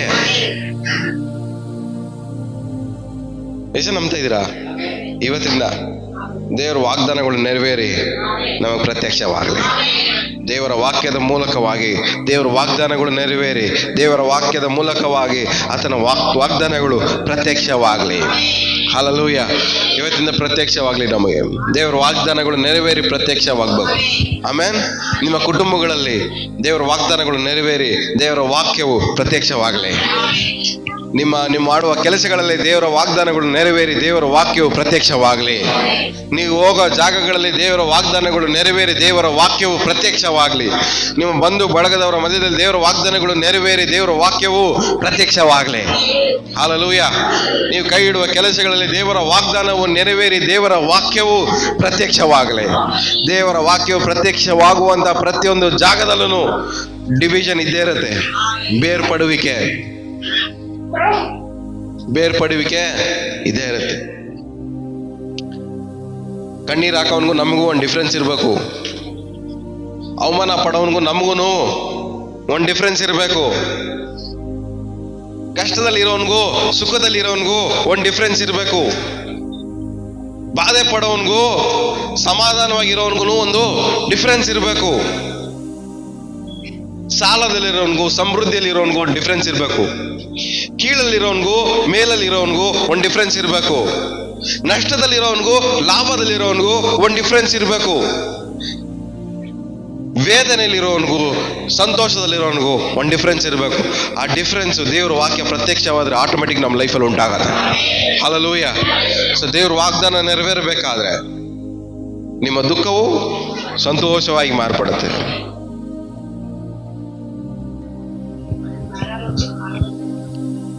ಏನೇನು ಹೇಳ್ರಿ, ಇವೆಲ್ಲ ಬಿಟ್ಬಿಡ್ರಿ. ಬೇಸಿಕ್ ವಾಗ್ದಾನಗಳು ಏನು ದೇವ ಯೇಸು ಸ್ವಾಮಿ ಮಾಡಿದ್ ನಮಗೆ, ಇದೆಲ್ಲ ಬಿಟ್ಬಿಡ್ರಿ. ಒಲ್ಲಿ ಬೇಸಿಕ್ ಆಗಿರುವಂತದ್ದು ನಮ್ಮ ಲೈಫಲ್ಲಿ ಏನೇನು ಇರ್ಬೇಕಂತ ಯೇಸು ಸ್ವಾಮಿ ವಾಗ್ದಾನ ಮಾಡಿದ್ದಾರೆ. ಸಮಾಧಾನ ನಿಮ್ಮೊಂದಿಗಿರಲಿ. ಸಮಾಧಾನ ನಿಮ್ಮೊಂದಿಗಿರ್ಲಿ ಅಂದ್ಮೇಲೆ ಏನ್ ಮಾಡ್ಬೇಕು ಹೇಳ್ರಿ? ನಿಜವಾಗ್ಲು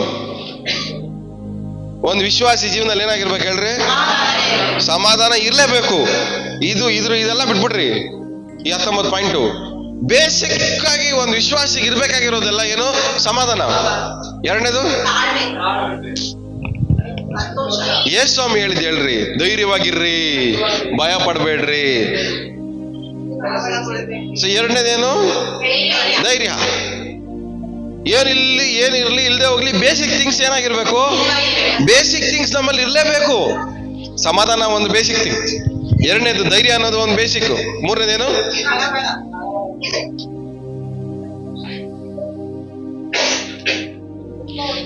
ನಿಮಗೆ ನಿಜವಾಗಿ ಹೇಳ್ತಾ ಇದ್ದೀನಿ,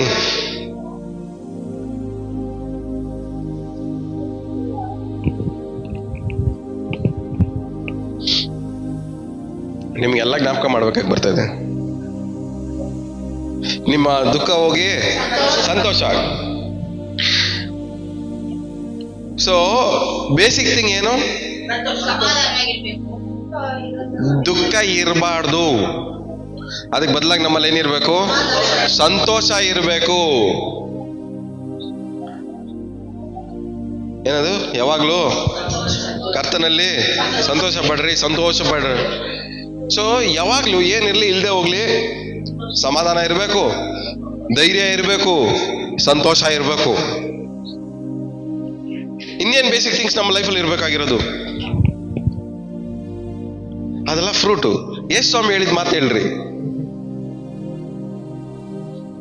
ನನ್ನ ಭಾಷಣಗಳಿಂದ ನೀವೇನಾಗಿದ್ದೀರಾ? ಗುಣವಾಗಿದ್ದೀರಾ. ಬೇಸಿಕ್ ಥಿಂಗ್ ಏನು? ಆರೋಗ್ಯ. ಒಂದು ವಿಶ್ವಾಸಿಗೆ ಬೇಸಿಕ್ ಆಗಿ ಏನಿರ್ಲಿ ಏನಿಲ್ದೆ ಹೋಗ್ಲಿ ಅವನಿಗೆ ಆರೋಗ್ಯ ಇರಬೇಕು. ಬೇಸಿಕ್ ಅದಲ್ಲ. ಬೇಸಿಕ್ ಅಂದ್ರೆ ಏನು?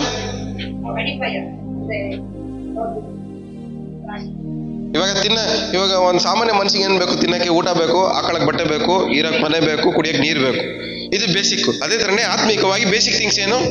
ಸಮಾಧಾನ, ಧೈರ್ಯ, ಸಂತೋಷ, ಆರೋಗ್ಯ. ಏನಿರ್ಲಿ ಏನಿಲ್ದೆ ಹೋಗ್ಲಿ ಒಂದು ವಿಶ್ವಾಸಿಗೆ ಇವೆಲ್ಲಾನು ಬೈ ಡಿಫಾಲ್ಟ್ ಇರ್ಬೇಕು. ಬೇಸಿಕ್ ಇವೆಲ್ಲ ಅವನಿಗೆ. ಇದನ್ನೆಲ್ಲ ಬೇಸಿಕ್ ಥಿಂಗ್ಸ್ ಕೊಡ್ತೀನಿ ಅಂತ ಹೇಳಿದವ್ರು ಯಾರು? ಯೇಸು ಸ್ವಾಮಿ ಹೇಳಿದ್ದು. ನೆಕ್ಸ್ಟ್ ಏನು? ನಿಮ್ಮನ್ನ ಐಶ್ವರ್ಯದಲ್ಲಿ ಸೇರಿಸೋದಕ್ಕೋಸ್ಕರವಾಗಿ ನಾನು ಬಡವನಾಗಿ ಬಂದಿದ್ದೆ. ಎರಡನೇದು, ನಿನ್ನನ್ನು ನಾನು ಅನಾಥರಾಗಿ ಬಿಡುವುದಿಲ್ಲ. ಇವೆಲ್ಲ ಏನ್ ಹೇಳ್ರಿ? ನಾನು ಒಂಟಿ ನನ್ಗೆ ಯಾರು ಇಲ್ಲ ಅಂತ ಆಡ್ಕೊಂಡ್ ಕೂತಿರ್ತೀನಿ ನೋಡ್ರಿ. ನಿಮ್ ಕಪಾಳಕ್ಕೆ ನೀವೇ ಹೊಡ್ಕೊಳ್ರಿ. ಯೇಸು ಸ್ವಾಮಿ ಹೇಳಿದೇನು, ನೀನ್ ಮಾಡ್ತಿರೋದೇನು? ಯಾರನ್ನ ಬಂದು ನಿಮ್ಮ ಹತ್ರ ನನ್ಗೋಸ್ಕರ ಪ್ರೇಯರ್ ಮಾಡಿ ಸಿಸ್ಟರ್, ನಾನು ಒಂಟಿಯಾಗಿದ್ದೀನಿ, ಯಾರು ಇಲ್ಲ, ಕಪಾಳ ಹೊಡಿರಿ, ಪ್ರೇಯರ್ ಮಾಡಬೇಡಿ ಅವ್ರಿಗೆ. ಕಪಾಳ ಹೊಡೆದು ಜ್ಞಾಪಕ ಮಾಡಿಸ್ರಿ, ವಾಕ್ಯ ಜ್ಞಾಪಕ ಐತಾ ಇಲ್ಲ ನಿನಗೆ ಅಂತ. ವಾಕ್ಯಗಳು ಜ್ಞಾಪಕ ಇರಲ್ಲ, ಏನಿರಲ್ಲ. ಇವ್ರು ಏನ್ ಮಾಡ್ತಾ ಇರ್ತಾರೆ? ಇವ್ ಇಷ್ಟ ಬಂದಂಗೆ ಆಳ್ಕೊಂಡು ಕೂತಿರ್ತಾರೆ. ಯೇಸು ಸ್ವಾಮಿ ಹೇಳಿದೇನು? ನಾನಿನ್ನ ನನ್ನ ಹತ್ರ ಬಿಡಲ್ಲ. ಇಲ್ಲಿ ಯೇಸು ಸ್ವಾಮಿ ಹೇಳಿರೋದು ಒಂದು, ಇವ್ರು ಯೋಚನೆ ಮಾಡ್ಕೊಂಡು ಆಳ್ತಾ ಇರೋದು ಇನ್ನೊಂದು. ಇವ್ರು ಯೇಸು ಸ್ವಾಮಿ ಹೇಳಿರೋದಕ್ಕೂ ಇವ್ರು ಯೋಚನೆ ಮಾಡ್ತಾ ಇರೋದಕ್ಕೂ ಇನ್ ಇವ್ರ ಲೈಫ್ ಹೆಂಗ್ ಚೆನ್ನಾಗಾಗುತ್ತೆ?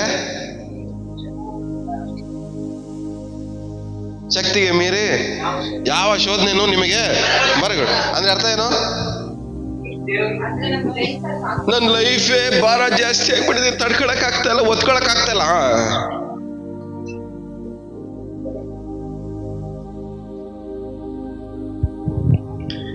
ಅದೆಲ್ಲ ನಿಮ್ ಫೀಲಿಂಗು, ನಿಮ್ ಎಮೋಷನ್ಸೇ ಭಾರ ನಿಮ್ಗೆ ಜಾಸ್ತಿ.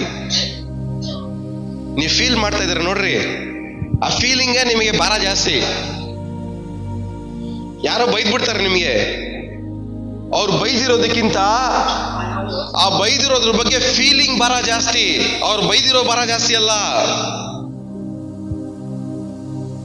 ಏನ್ ಹೇಳ್ರಿ? ಆ ಬೈದಿರೋ ಭಾರಕ್ಕಿಂತ ಆ ಬೈದಿರೋದನ್ನ ಯೋಚನೆ ಮಾಡ್ಕೊಂಡು ಫೀಲ್ ಮಾಡೋದೇ, ಫೀಲ್ ಮಾಡಿರೋ ಭಾರ ಜಾಸ್ತಿ. ಅದ್ರ ಬಗ್ಗೆ ಯೋಚನೆ ಮಾಡಿರುವಂತ ಭಾರ ಜಾಸ್ತಿ.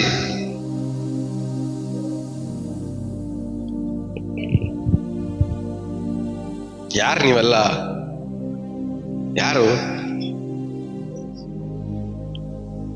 ಯಾರು ನೀವು?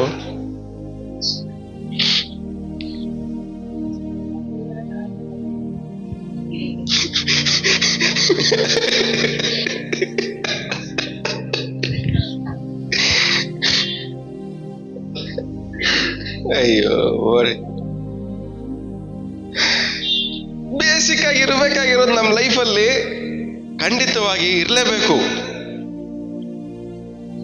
ಈ ಬೇಸಿಕ್ಗೋಸ್ಕರವಾಗಿ ಅಳ್ಕೊಂಡು ಓಡಾಡ್ಬೇಕಾಗಿರೋ ಅವಶ್ಯಕತೆ ಇಲ್ಲ. ಯಾಕಂದ್ರೆ ನಾವು ಯಾವಾಗ ನೆನೆಸ್ಕೊಂಡು ದೇವ್ರ ವಾಕ್ಯನ ಅರಿಕೆ ಮಾಡ್ತೀವೋ, ಈ ದೇವ್ರ ವಾಕ್ಯವು ಸಜೀವವಾದದ್ದು, ಕಾರ್ಯ ಸಾಧಕವಾದದ್ದು, ಜೀವ ಕೊಡುವಂಥದ್ದು. ಕಣ್ಣೀರಲ್ಲಿ ಇರ್ಬೇಕಾದ್ರೆ ನಾನು ನಿನ್ನನ್ನ ಅನಾಥರಾಗಿ ಬಿಡುವುದಿಲ್ಲ ಅಂತ ವಾಕ್ಯ ಒಳಗಡೆ ಹೋಗಿ ಇಲ್ಲಿಂದ ಬರ್ಬೇಕಾದ್ರೆ ಆಟೋಮೆಟಿಕ್ ಆಗಿ ಒಂಟಿತನ ಓಡೋಗ್ಬಿಡ್ಬೇಕು ನಮ್ಮ ಲೈಫಿಂದ. ವಾಕ್ಯ ಯಾವಾಗ ಕ್ರಿಯೆ ಮಾಡಕ್ ಸ್ಟಾರ್ಟ್ ಮಾಡುತ್ತೋ ಆ ಫೀಲಿಂಗ್ ಎಲ್ಲ ಹೋಗ್ಬಿಡುತ್ತೆ.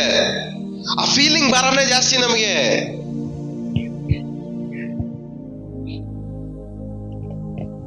ವಾಕ್ಯ ಏನ್ ಮಾಡುತ್ತೆ?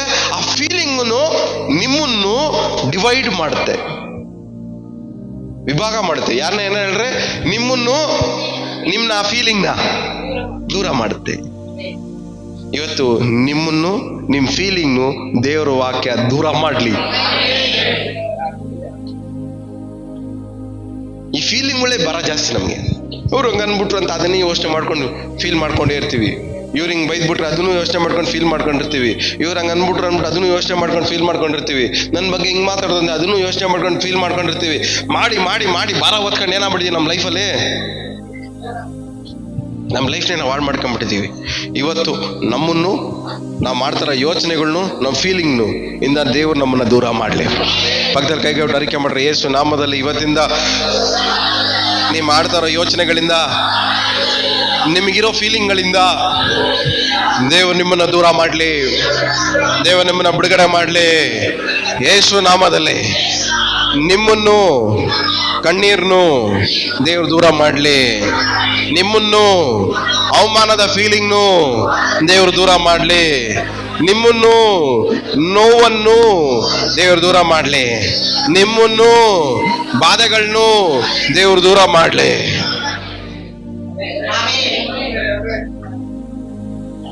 ದೇವ್ರ ವಾಕ್ಯಕ್ಕೆ ಜೀವ ಇದೆ, ದೇವ್ರ ವಾಕ್ಯಕ್ಕೆ ಜೀವ ಇದೆ. ನಮ್ಮನ್ನು ದೇವ್ರು ನಮ್ಮ ಕಣ್ಣೀರು ಒರೆಸಿದ್ರೆ ನಾವು ಕಣ್ಣೀರು ಏನಾಗ್ಬೇಕು? ದೂರ ಆಗ್ಬೇಕು, ಬೇರೆ ಬೇರೆ ಆಗ್ಬೇಕು ನಾವು. ಆದ್ರೆ ಬೇರೆ ಬೇರೆ ಆಗ್ಬಿಡ್ತೀವ?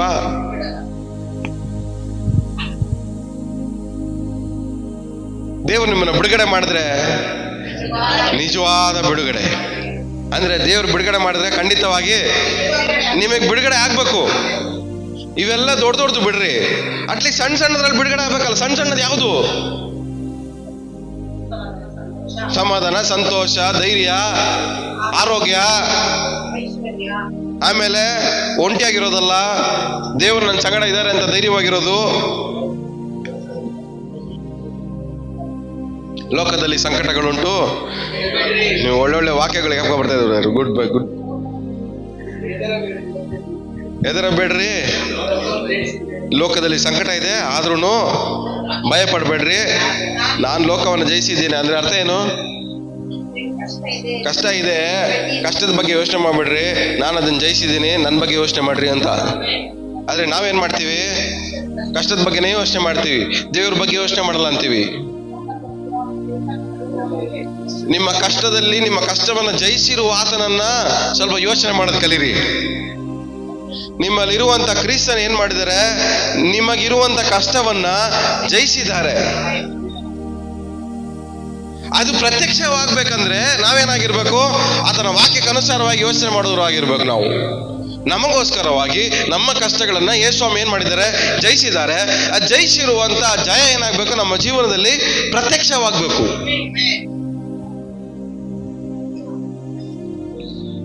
ನಿಮ್ಮ ಕಣ್ಣೀರನ್ನು ಯೇಸುಸ್ವಾಮಿ ಗೆದ್ದಿದ್ದಾರೆ. ನಿಮ್ಮ ನೋವುಗಳನ್ನು ಯೇಸುಸ್ವಾಮಿ ಗೆದ್ದಿದ್ದಾರೆ. ನಿಮ್ಮ ಬಾಧೆಗಳನ್ನು ಯೇಸುಸ್ವಾಮಿ ಗೆದ್ದಿದ್ದಾರೆ. ನಿಮ್ಮ ರೋಗಗಳನ್ನು ಯೇಸುಸ್ವಾಮಿ ಗೆದ್ದಿದ್ದಾರೆ. ನಿಮ್ಮ ಇಕ್ಕಟ್ಟನ್ನು ಯೇಸುಸ್ವಾಮಿ ಗೆದ್ದಿದ್ದಾರೆ. ನಿಮ್ಮ ಸೋಲುಗಳನ್ನು ಯೇಸುಸ್ವಾಮಿ ಗೆದ್ದಿದ್ದಾರೆ. ನಿಮ್ಮ ಸಾಲಗಳನ್ನು ಯೇಸುಸ್ವಾಮಿ ಗೆದ್ದಿದ್ದಾರೆ. ಆ ಗೆದ್ದಿರುವಂತಹ ಗೆಲುವು ನಮ್ಮ ಜೀವನದಲ್ಲಿ ಪ್ರತ್ಯಕ್ಷವಾಗಬೇಕು. ಪ್ರತ್ಯಕ್ಷವಾಗಬೇಕಂದ್ರೆ ಆ ಗೆಲುವಿನ ಅನುಸಾರವಾಗಿ ನಮ್ಮ ಆಲೋಚನೆಗಳು ಬದಲಾಗಬೇಕು. ಆ ಗೆಲುವಿನ ಅನುಸಾರವಾಗಿ ನಮ್ಮ ಮಾತುಗಳು ಬದಲಾಗಬೇಕು. ಇಲ್ಲ ಅಂದ್ರೆ ಅದಕ್ಕೆ ನಾವು ಯೋಗ್ಯರಾಗಿ ಮಾರ್ಪಡಲ್ಲ.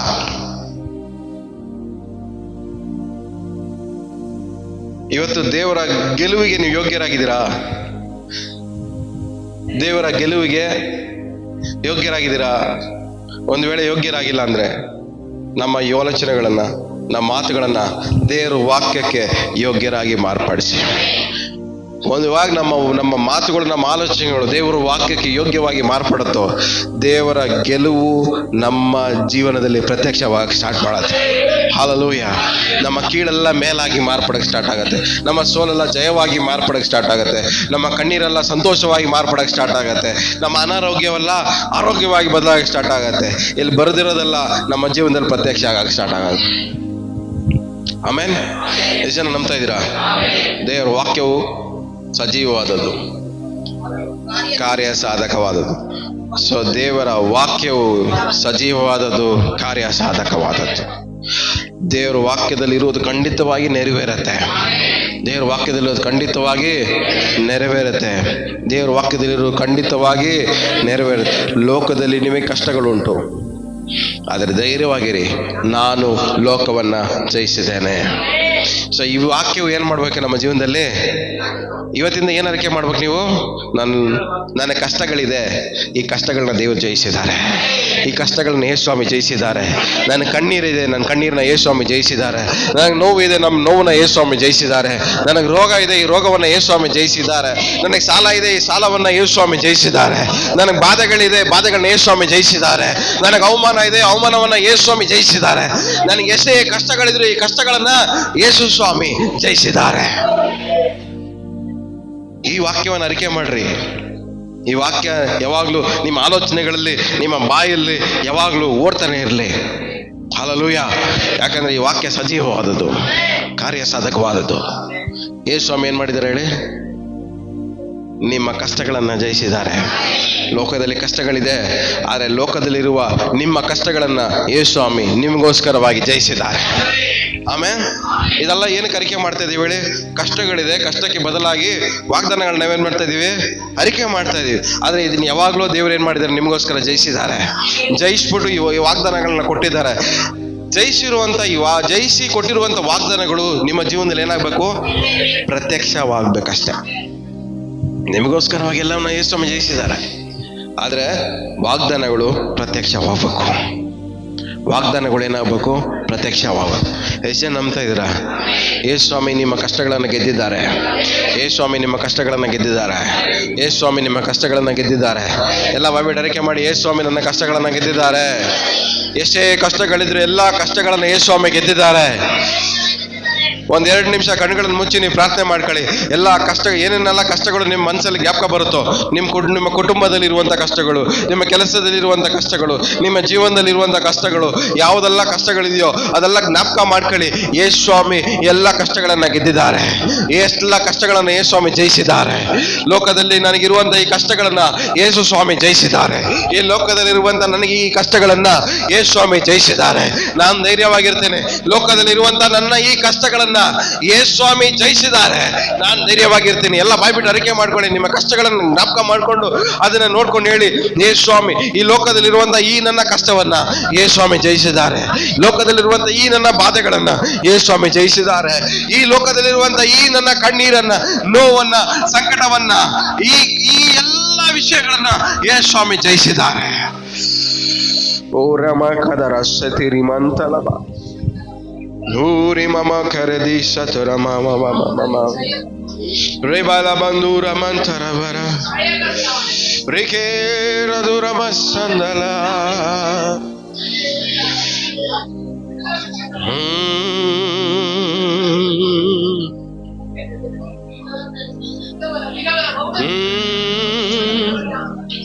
ನಿಮ್ಮ ಕಷ್ಟಗಳು ಜ್ಞಾಪಕ ಬರಲಿ.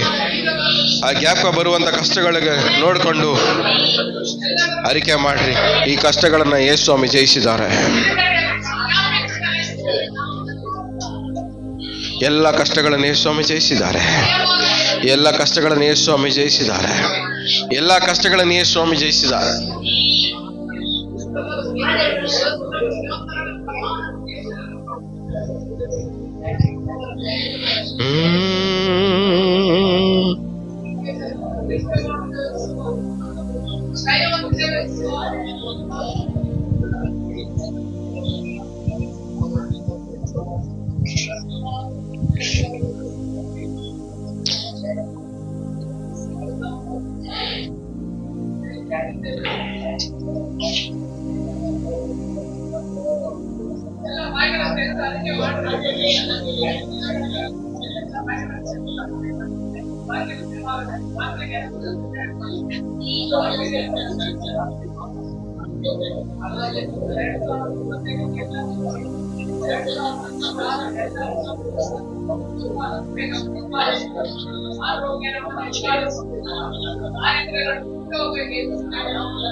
ನಿಮ್ಮ ನಾಮವನ್ನೇ ಬಂದ್ರೆ ಯೇಸು ನಾಮದಲ್ಲಿ ತಂದೆ, ಆಮೆನ್. ಓಕೆ, ಹೆಸರು ನಂಬಿದ್ರೆ ನೀವು ಹೇಳಿರುವ ಮಾಡಿರೋ ಅರಿಕೆ ನೆರವೇರುತ್ತಂತ. ಯೋಬನು ಬರೆದ ಪುಸ್ತಕ 15ನೇ ಅಧ್ಯಾಯ 13ನೇ ವಾಕ್ಯ. ಯೋಬನು ಬರೆದ ಪುಸ್ತಕ 15ನೇ ಅಧ್ಯಾಯ 13ನೇ ವಾಕ್ಯ.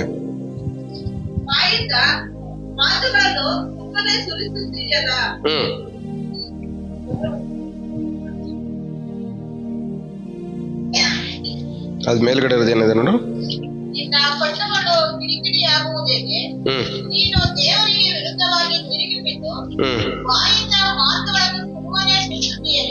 ಬಾಯಿಂದ ಸುಮ್ಮನೆ ಸುರಿಸ್ತೀಯ. ಪಕ್ಕದಲ್ಲಿ ಮುಖ ನೋಡ್ಕೊಂಡು ಕೇಳ್ರಿ. ಬಾಯಿಂದ ಸುಮ್ಮನೆ ಮಾತುಗಳನ್ನ ಸುರಿಸ್ತೀಯಲ್ಲ, ಯಾಕೆ ಅಂತ. ಈ ವರ್ಷದಲ್ಲಿ ಎಷ್ಟು ಮಾತುಗಳನ್ನ ಸುರಿಸಿದ್ದೀರಾ ಬಾಯಿಂದ ಸುಮ್ನೆ?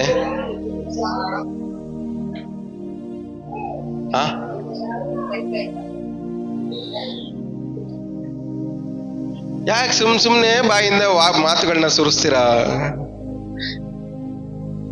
ಇವಾಗ ನಿಮ್ ಮುಂದ್ಗಡೆ ಕುತ್ಕೊಂಡು ಎಂಜಿಲ್ ಸುರಿಸ್ತಾ ಇದ್ರೆ, ಹಿಂಗೆ ಬಾಯಲ್ಲಿ ಹಿಂಗೆ ಸೋರ್ತಾ ಇದ್ರೆ ಚೆನ್ನಾಗಿರುತ್ತೆ ನಿಮ್ಗೆ? ಅಸಹ್ಯವಾಗಿರಲ್ಲ? ಅದೇ ತರ ಸುಮ್ನೆ ಬಾಯಿಂದ ಮಾತುಗಳನ್ನ ಸುರಿಸೋನು ಹಂಗೆ ಅಸಹ್ಯನೇ.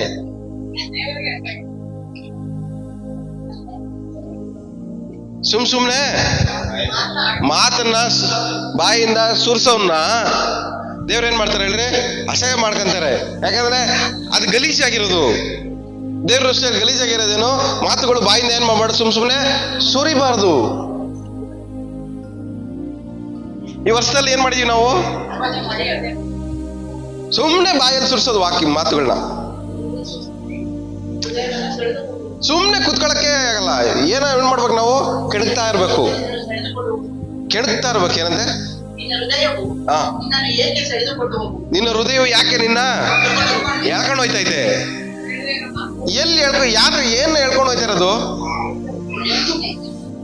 ಓಯ್ ಬಾ ಜಗಳ ಮಾಡಕ್ ಬಾ ಹೋಗೋಣ ಅಂದ್ರೆ ಜಗಳ ಮಾಡಕ್ಕೆ ಏನ್ ಹೇಳ್ಕೊಂಡು ಹೋಯ್ತೈತೆ ನಿಮ್ಮನ್ನ? ನಿಮ್ಮ ಹೃದಯ ಯೋಚನೆ, ನಿಮ್ಮ ಯೋಚನೆಗಳೇ ಜಗಳ ಮಾಡಕ್ಕೆ ಹೇಳ್ಕೊಂಡು ಹೋಯ್ತಾ ಇರೋದು ನಿಮ್ಮನ್ನ.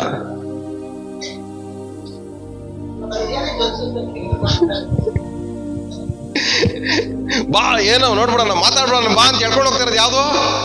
ನಿಮ್ಮ ಹೃದಯ ಯೋಚನೆ. ಅವ್ರ ಮೇಲೆ ಜಗಳ ಮಾಡಕ್ಕೆ ಯಾವ್ದು ನಿಮ್ಮನ್ನ ಹೇಳ್ಕೊಂಡು ಹೋಗೋದು? ನಿಮ್ಮ ಹೃದಯದ ಯೋಚನೆ. ಒಬ್ಬರ ಮೇಲೆ ತಿರುಗಿ ಬೀಳಂಗ್ ಮಾಡೋದು ಯಾವ್ದು ಹೇಳ್ರಿ? ನಿಮ್ಮ ಯೋಚನೆ ಹೇಳ್ಕೊಂಡು ಹೋಗೋದು. ಬಾ ಇವನ್ ಮೇಲೆ ನೋಡ್ಕೊಂಬಿಡ ಇವನ ನಾನ ಅಂತ. ನಿನ್ನ ಕಣ್ಣುಗಳು ಕಿಡಿಕಿಡಿ ಆಗೋದು ಏಕೆ? ಯಾಕೆ? ಎಲ್ಲಿ ಲೈಟಾ ನಮ್ಮ ಕಣ್ಣುಗಳು?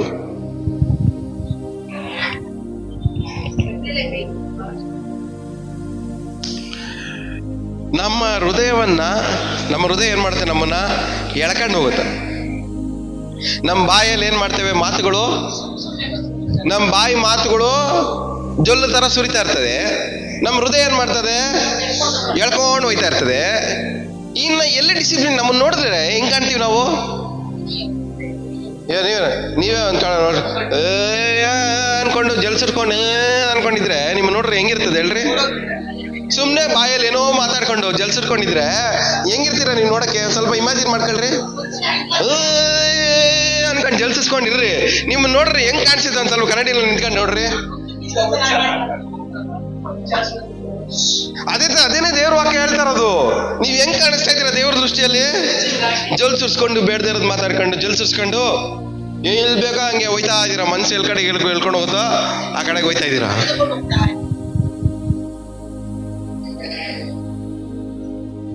ಯಾರು ನೀವಲ್ಲ?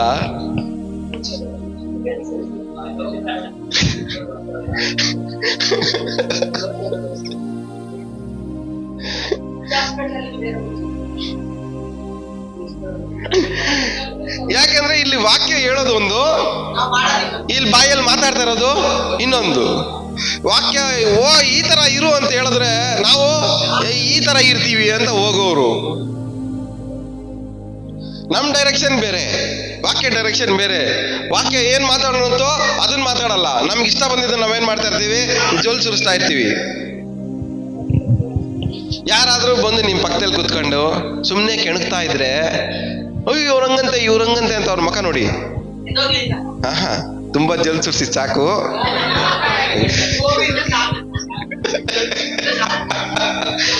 ಹೇಳ್ರಿ ಪಕ್ಕದಲ್ಲಿ ಇರೋರ್ಗೆ, ಯಾರಾದ್ರೂ ಬಂದು ಕತೆಗಳು ಮಾತಾಡ್ರಿ ನಿಮ್ ಪಕ್ಕದಲ್ಲಿ, ಅವ್ರ ಮುಖ ನೋಡ್ಕೊಂಡು ಹೇಳ್ರಿ ನನ್ ಪಕ್ಕದಲ್ಲಿ ಕುತ್ಕೊಂಡು ಜಲ್ ಸುರಿಸಿ ಸಾಕು, ದಯಮಾಡಿ ಜಾಗ ಖಾಲಿ ಮಾಡ ಅಂತ.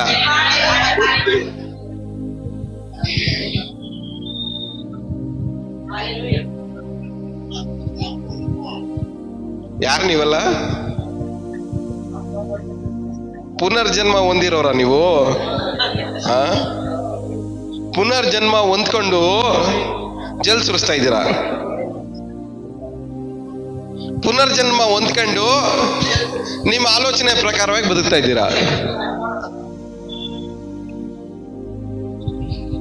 ಓರೇ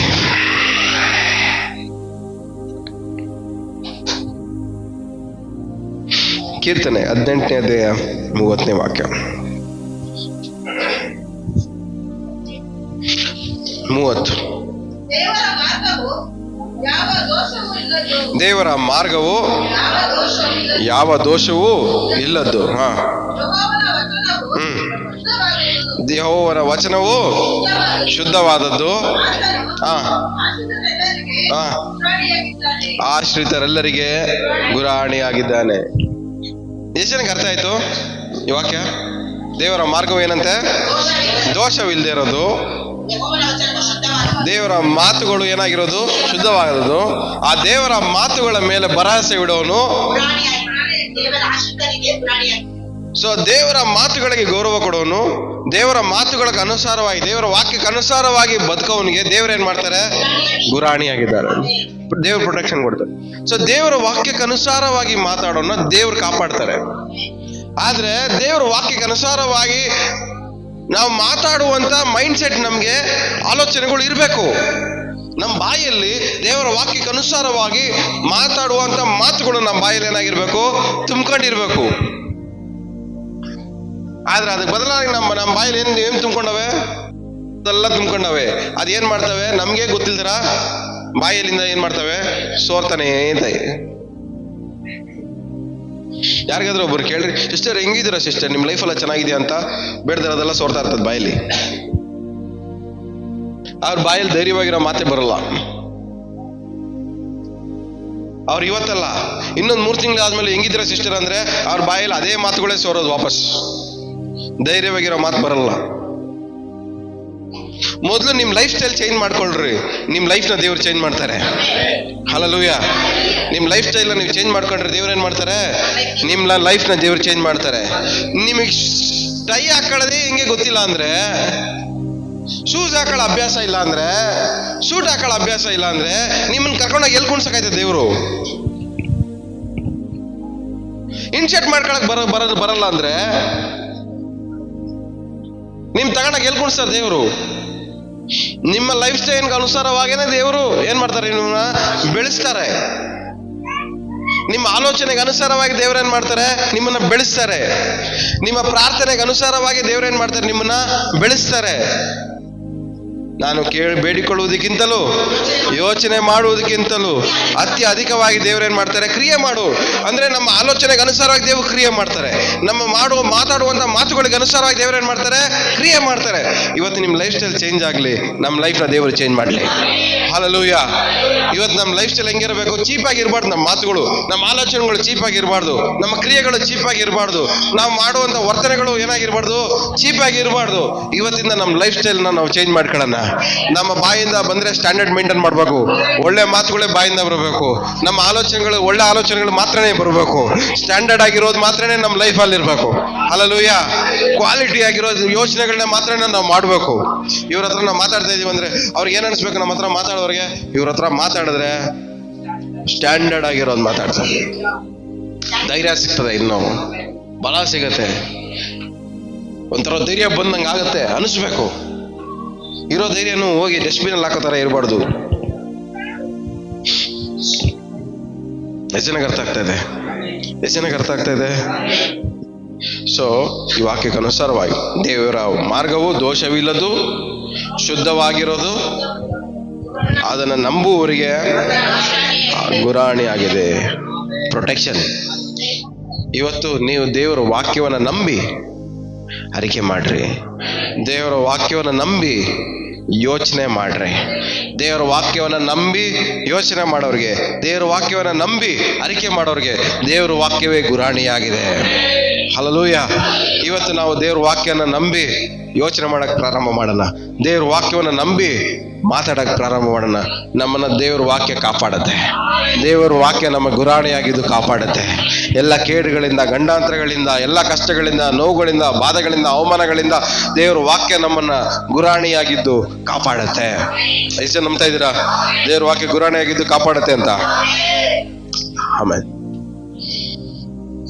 ಕೀರ್ತನೆ 107:11. ಅವರು ದೇವರ ಕಟ್ಟಳೆಗಳಿಗೆ ವಿರುದ್ಧವಾಗಿ ನಿಂತು ಪರಾತ್ಪರನ ಸಂಕಲ್ಪವನ್ನು ನಿರಾಕರಿಸಿದ್ದರಿಂದ ಆತನು ಅವರನ್ನು ಕಷ್ಟಗಳಿಂದ ಮುಗಿಸಿದನು. ಏನಂತ? ಎಷ್ಟು ಜನಕ್ಕೆ ಅರ್ಥ ಆಯ್ತದು? ದೇವರ ಕಟ್ಟಳೆಗಳಿಗೆ ವಿರುದ್ಧವಾಗಿ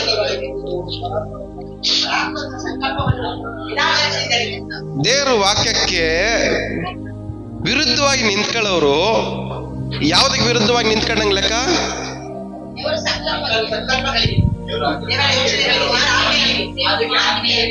ಇಲ್ಲಿದೆ ನೋಡ್ರಿ, ಇದೇನಿದು?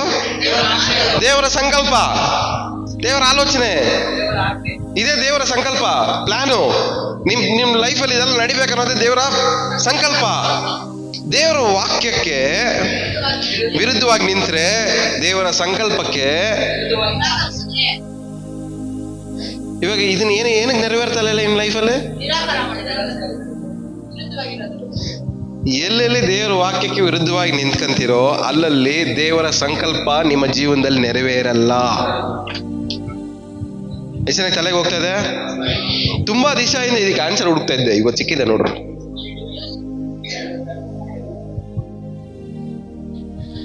ನಾನು ವಾರ ವಾರ ಈ ಪೇಪರ್ ಹಿಡ್ಕೊಂಡು ನನಗೂ ಬೇಜಾರಾಗಿದೆ, ಏನಾದ್ರೂ ಒಂದು ಉತ್ತರ ಬೇಕಂತ ಬೆಸಿಕತ್ತೇನು. ದೇವರ ವಾಕ್ಯಕ್ಕೆ ವಿರುದ್ಧವಾಗಿ ನಿಂತ್ಕೊಳ್ಳೋವನ ಜೀವನದಲ್ಲಿ ದೇವರ ಸಂಕಲ್ಪ ನೆರವೇರಲ್ಲ. ಇಲ್ಲಿ ಬರ್ದಿರೋದೊಂದು, ನಾವು ಯೋಚನೆ ಮಾಡೋದೊಂದು, ಇಲ್ಲಿ ಬರ್ದಿರೋದೊಂದು, ನಾವು ಮಾತಾಡೋದೊಂದು. ಹಿಂಗಿರ್ಬೇಕಾದ್ರೆ ದೇವರ ಸಂಕಲ್ಪ ನಿಮ್ಮ ಜೀವನದಲ್ಲಿ ನೆರವೇರಲ್ಲ. ಎಷ್ಟು ಜನ ಜೀವನದಲ್ಲಿ ದೇವರ ಸಂಕಲ್ಪ ನೆರವೇರ್ಬೇಕಂತ ಇಷ್ಟಪಡ್ತಾ ಇದ್ದೀರಾ? ನಿಮ್ಮೆಲ್ಲರ ಜೀವನದಲ್ಲಿ ದೇವರ ಸಂಕಲ್ಪ ನೆರವೇರ್ಬೇಕಂದ್ರೆ ದೇವರ ವಾಕ್ಯಕ್ಕನುಸಾರವಾಗಿ ನಮ್ಮ ಆಲೋಚನೆಗಳು ಬದಲಾಗಬೇಕು, ದೇವರ ವಾಕ್ಯಕ್ಕನುಸಾರವಾಗಿ ನಮ್ಮ ಮಾತುಗಳು ಬದಲಾಗಬೇಕು. ಇನ್ನೊಂದ್ಸರಿ ವಾಕ್ಯ ಓದಿ. ಅವರು ದೇವರ ಕಟ್ಟಳೆಗಳಿಗೆ ವಿರೋಧವಾಗಿ ನಿಂತು ಪರಸ್ಪರನ ಸಂಕಲ್ಪವನ್ನು ನಿರಾಕರಿಸಿದ್ದರಿಂದ ಆತನು ಅವರನ್ನು ಕಷ್ಟಗಳಿಂದ ಮುಗಿಸಿದನು. ಕಷ್ಟಗಳು ಒಂದು ವಿಶ್ವಾಸಿಗೆ ಯಾವಾಗ ಜಾಸ್ತಿ ಆಗುತ್ತೆ? ದೇವರ ವಾಕ್ಯವನ್ನ ನಾನು ಅನುಸರಿಸಲ್ಲ ಅಂತ ವಿರೋಧವಾಗಿ ನಿಂತ್ಕೊಂಡಾಗ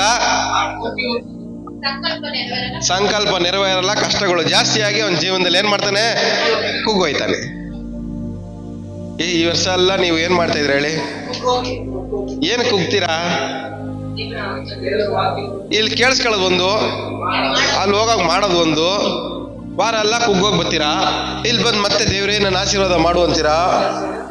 ಮತ್ತೆ ಹೋಗಿ ವಾರ ಎಲ್ಲ ಏನ್ ಮಾಡ್ತೀರಾ? ಇಷ್ಟ ಬಂದಂಗೆ ಮಾಡ್ತೀರಾ. ಮತ್ತೆ ಕುಗ್ಗೋಗಿ ಏನ್ ಮಾಡ್ತೀರಾ? ಭಾನುವಾರ ವಾಪಸ್ ಬರ್ತೀರಾ. ಇದೇ ಸರ್ಕಸ್ ನಡೀತಾ ವರ್ಷ ಅಲ್ಲ, ಇದೇ ತರ ಸರ್ಕಸ್ ನಡೀತಾ ಇದ್ರೆ ಇನ್ನ ದೇವ್ರು ನಿಮ್ಮ ಸಂಕಲ್ಪ ನೆರವೇರಿಸೋದು ಯಾವಾಗ? ನೀವು ಮೇಲೆ ಬರೋದು ಯಾವಾಗ ಹೇಳ್ರಿ? ದೇವ್ರ ವಾಕ್ಯವನ್ನ, ದೇವರ ವಾಕ್ಯವನ್ನ, ದೇವರ ಕಟ್ಟಳೆಗಳನ್ನ ದೇವ್ರು ಏನ್ ಹೇಳ್ತಾರೋ ಅದನ್ನ ಮೀರಿ ನಾವು ನಡಿಬೇಕಾದ್ರೆ ಎಲ್ಲ ನಮ್ಮ ಕಷ್ಟಗಳು ಜಾಸ್ತಿ ಆಗ್ತವೆ. ಯಾಕಂದ್ರೆ ಸಂಕಲ್ಪ ನೆರವೇರ್ಬೇಕಾಗಿರೋ ಜಾಗದಲ್ಲಿ ದೇವ್ರು ಏನ್ ಮಾಡ್ತಾರೆ? ಕಷ್ಟಗಳನ್ನ ಬರ ಮಾಡ್ತಾರೆ.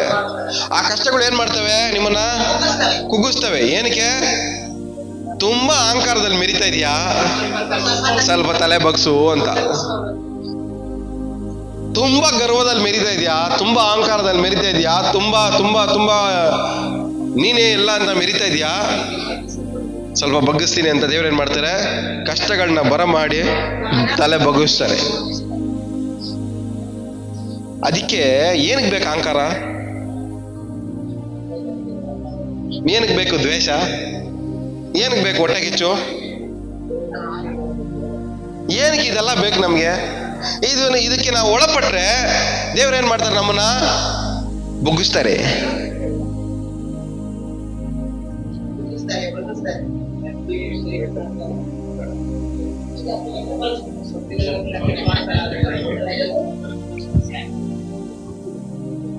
ಕೆಟ್ಟದಕ್ಕೆ ಒಳಪಟ್ಟಾಗಲ್ಲ. ಒಂದರ್ಥ ಮಾಡ್ಕೊಳ್ಳಿ, ಎಲ್ಲೋ ನಿಂತಿದ್ದೀರಾ, ನಿಮ್ಮನ್ನ ಬಗ್ಸಕ್ ದೇವ್ರು ರೆಡಿ ಆಗವ್ರೆ ಅಂತ. ತಲೆ ಮೇಲೆ ತಟ್ಸಿ ಬಗ್ಸಕ್ಕೆ ರೆಡಿ ಆಗವ್ರೆ ನಿಮ್ಗೆ.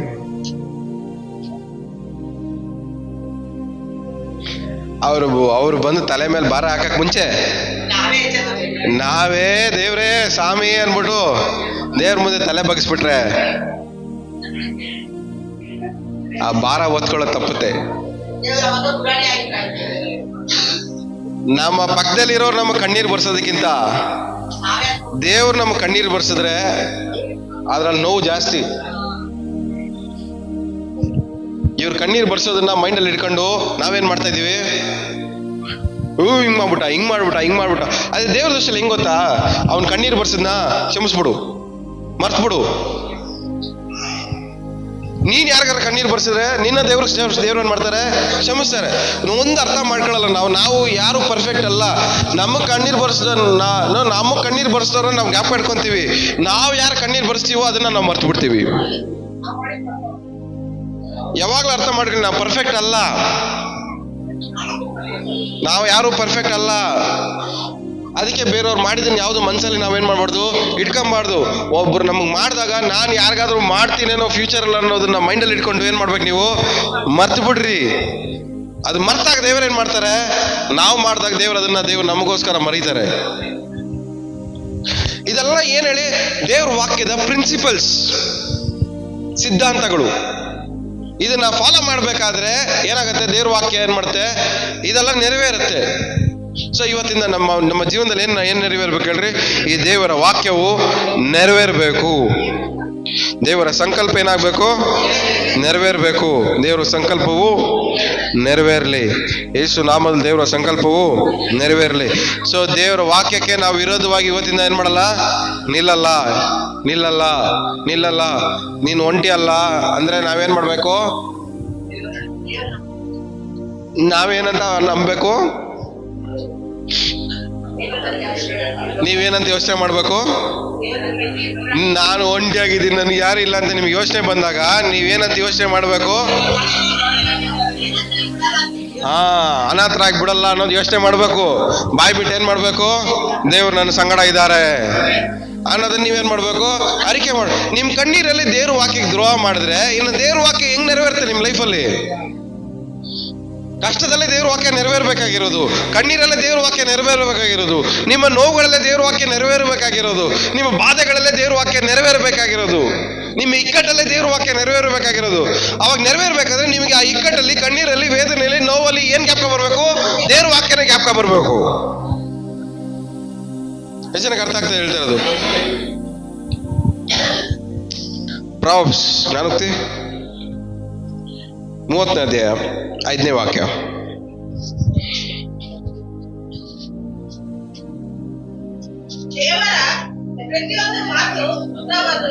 ದೇವರ ಪ್ರತಿಯೊಂದು ಮಾತು ಶುದ್ಧವಾದದ್ದು, ಆತನು ಏನಂತೆ? ಸರೆಂಡರ್ ಆಗದವ್ರಿಗೆಲ್ಲಾನು ಸರೆಂಡರ್ ಆಗೋರ್ಗೆಲ್ಲ ಏನಂತೆ ಅವರು? ಯಾರಿಗೆ ಸರೆಂಡರ್ ಆಗೋರ್ಗೆಲ್ಲ? ನೀವು ವರ್ಷ ಎಲ್ಲ ಸರೆಂಡರ್ ಆಗಿದ್ದೀರಾ ಇಲ್ಲ ರಿಬೆಲ್ ಆಗಿದ್ದೀರಾ? ರಿಬೆಲ್ ಅಂದ್ರೆ ತಿರುಗಿ ಬಿದ್ದಿರೋರಾಗಿದ್ದೀರಾ? ಕೇಳ್ರಿ ಪಕ್ಕದಲ್ಲಿ, ನೀವು ಸರೆಂಡರ್ ಆಗಿರೋರ ತಿರುಗಿ ಬಿದ್ದಿರೋರ ಅಂತ?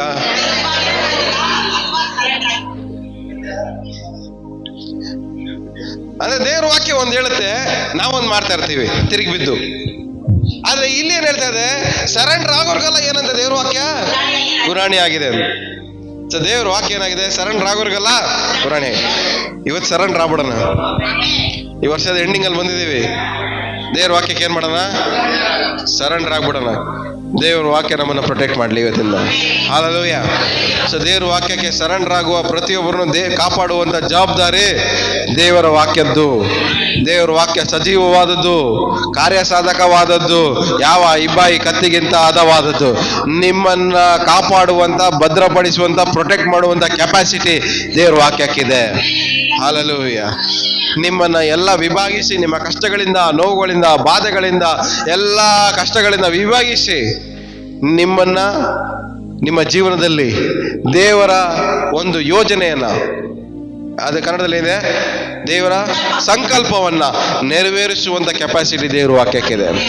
ಆಮೇಲೆ ಎಷ್ಟು ನಂಬ್ತಾ ಇದ್ದೀರಾ? ನಿಜವಾಗ್ಲೂ ನಂಬ್ತಾ ಇದ್ದೀರಾ?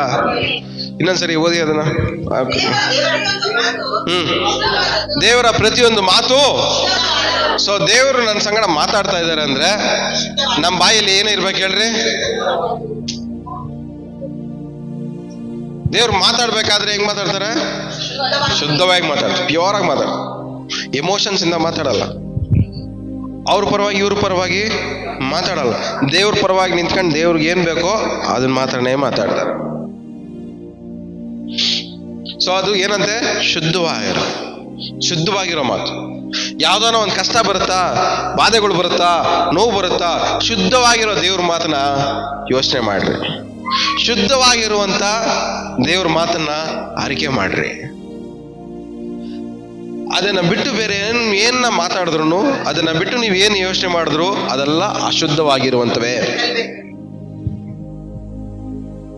ಎಷ್ಟು ಅರ್ಥ ಆಗ್ತದೆ?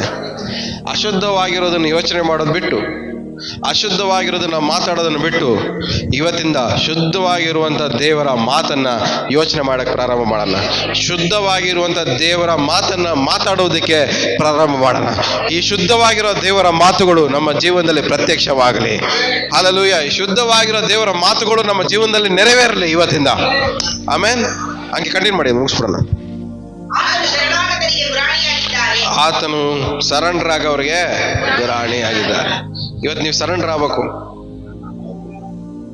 ನಿಮ್ಮ ಕಣ್ಣೀರಲ್ಲಿ ಸರೆಂಡರ್ ಆಗ್ರಿ, ನಿಮ್ಮ ಯೋಚನೆಯಲ್ಲಿ ಸರೆಂಡರ್ ಆಗ್ರಿ, ನಿಮ್ಮ ಕ್ರಿಯೆಗಳಲ್ಲಿ ನಡವಳಿಕೆಯಲ್ಲಿ ಸರೆಂಡರ್ ಆಗ್ರಿ, ನಿಮ್ಮ ಲೈಫ್ ಸ್ಟೈಲಲ್ಲಿ ಏನೇನೆಲ್ಲ ಅಭ್ಯಾಸಗಳಿದೆಯೋ ಅದರಲ್ಲಿ ದೇವರಿಗೆ ಸರೆಂಡರ್ ಆಗ್ರಿ. ಯಾವುದ್ರಲ್ಲಿ ಸರೆಂಡರ್ ಆಗ್ತಿರೋ ಅದರಲ್ಲಿ ದೇವ್ರು ಏನು ಮಾಡ್ತಾರೆ, ನಿಮ್ಮನ್ನು ಗುರಾಣಿಯಾಗಿ ದೇವರು ನಿಮ್ಮನ್ನು ಕಾಪಾಡ್ತಾರೆ. ಆಮೇಲೆ ಓಕೆ, ಇನ್ನೊಂದು ವಾಕ್ಯ ಓದ್ಕೊಳ್ಳೋಣ ನಾವು.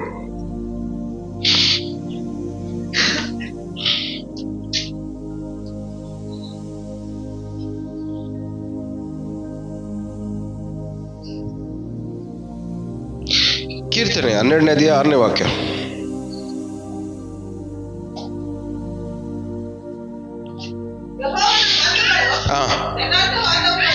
ಯೆಹೋವನ ಮಾತುಗಳೇನಂತೆ, ದೇವರ ಮಾತುಗಳೇನಂತೆ? ಯಥಾರ್ಥವಾದ ಒಂದು ಅರ್ಥ ಏನ್ ಹೇಳ್ರಿ? ಅದೇ ಪಾರ್ಶಾಲಿಟಿ ಇಲ್ದೇ ಇರೋದು. ಪಾರ್ಶಾಲಿಟಿ, ದೇವರ ಮಾತುಗಳು ಏನಂತೆ? ಯಥಾರ್ಥವಾಗಿದ್ದು, ಪಾರ್ಶಾಲಿಟಿನೇ ಇಲ್ಲ ಅದರಲ್ಲಿ, ಭೇದ ಭಾವ ಇಲ್ದೇ ಇರೋ ಮಾತು. ದೇವ್ರು ಮಾತಾಡಿದ್ರೆ ಹೆಂಗಿರ್ತವೆ? ಭೇದ ಭಾವ ಇರಲ್ಲ.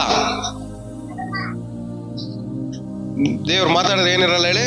ಭೇದ ಭಾವ ಇರಲ್ಲ, ಕಲಬೆರಕೆ, ಭೇದ ಭಾವ ಯಾವುದು ಇರಲ್ಲ.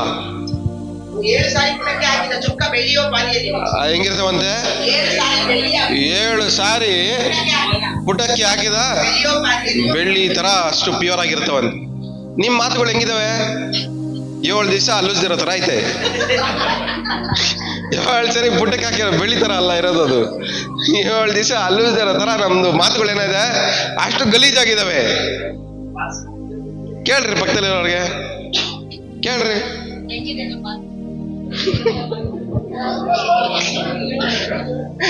ಕೇಳ್ರಿ ಕೇಳ್ರಿ ಹೆಂಗಿದೆ, ನನ್ ಮಾತು ಹೆಂಗೈತೆ ಅಂತ ಕೇಳ್ರಿ.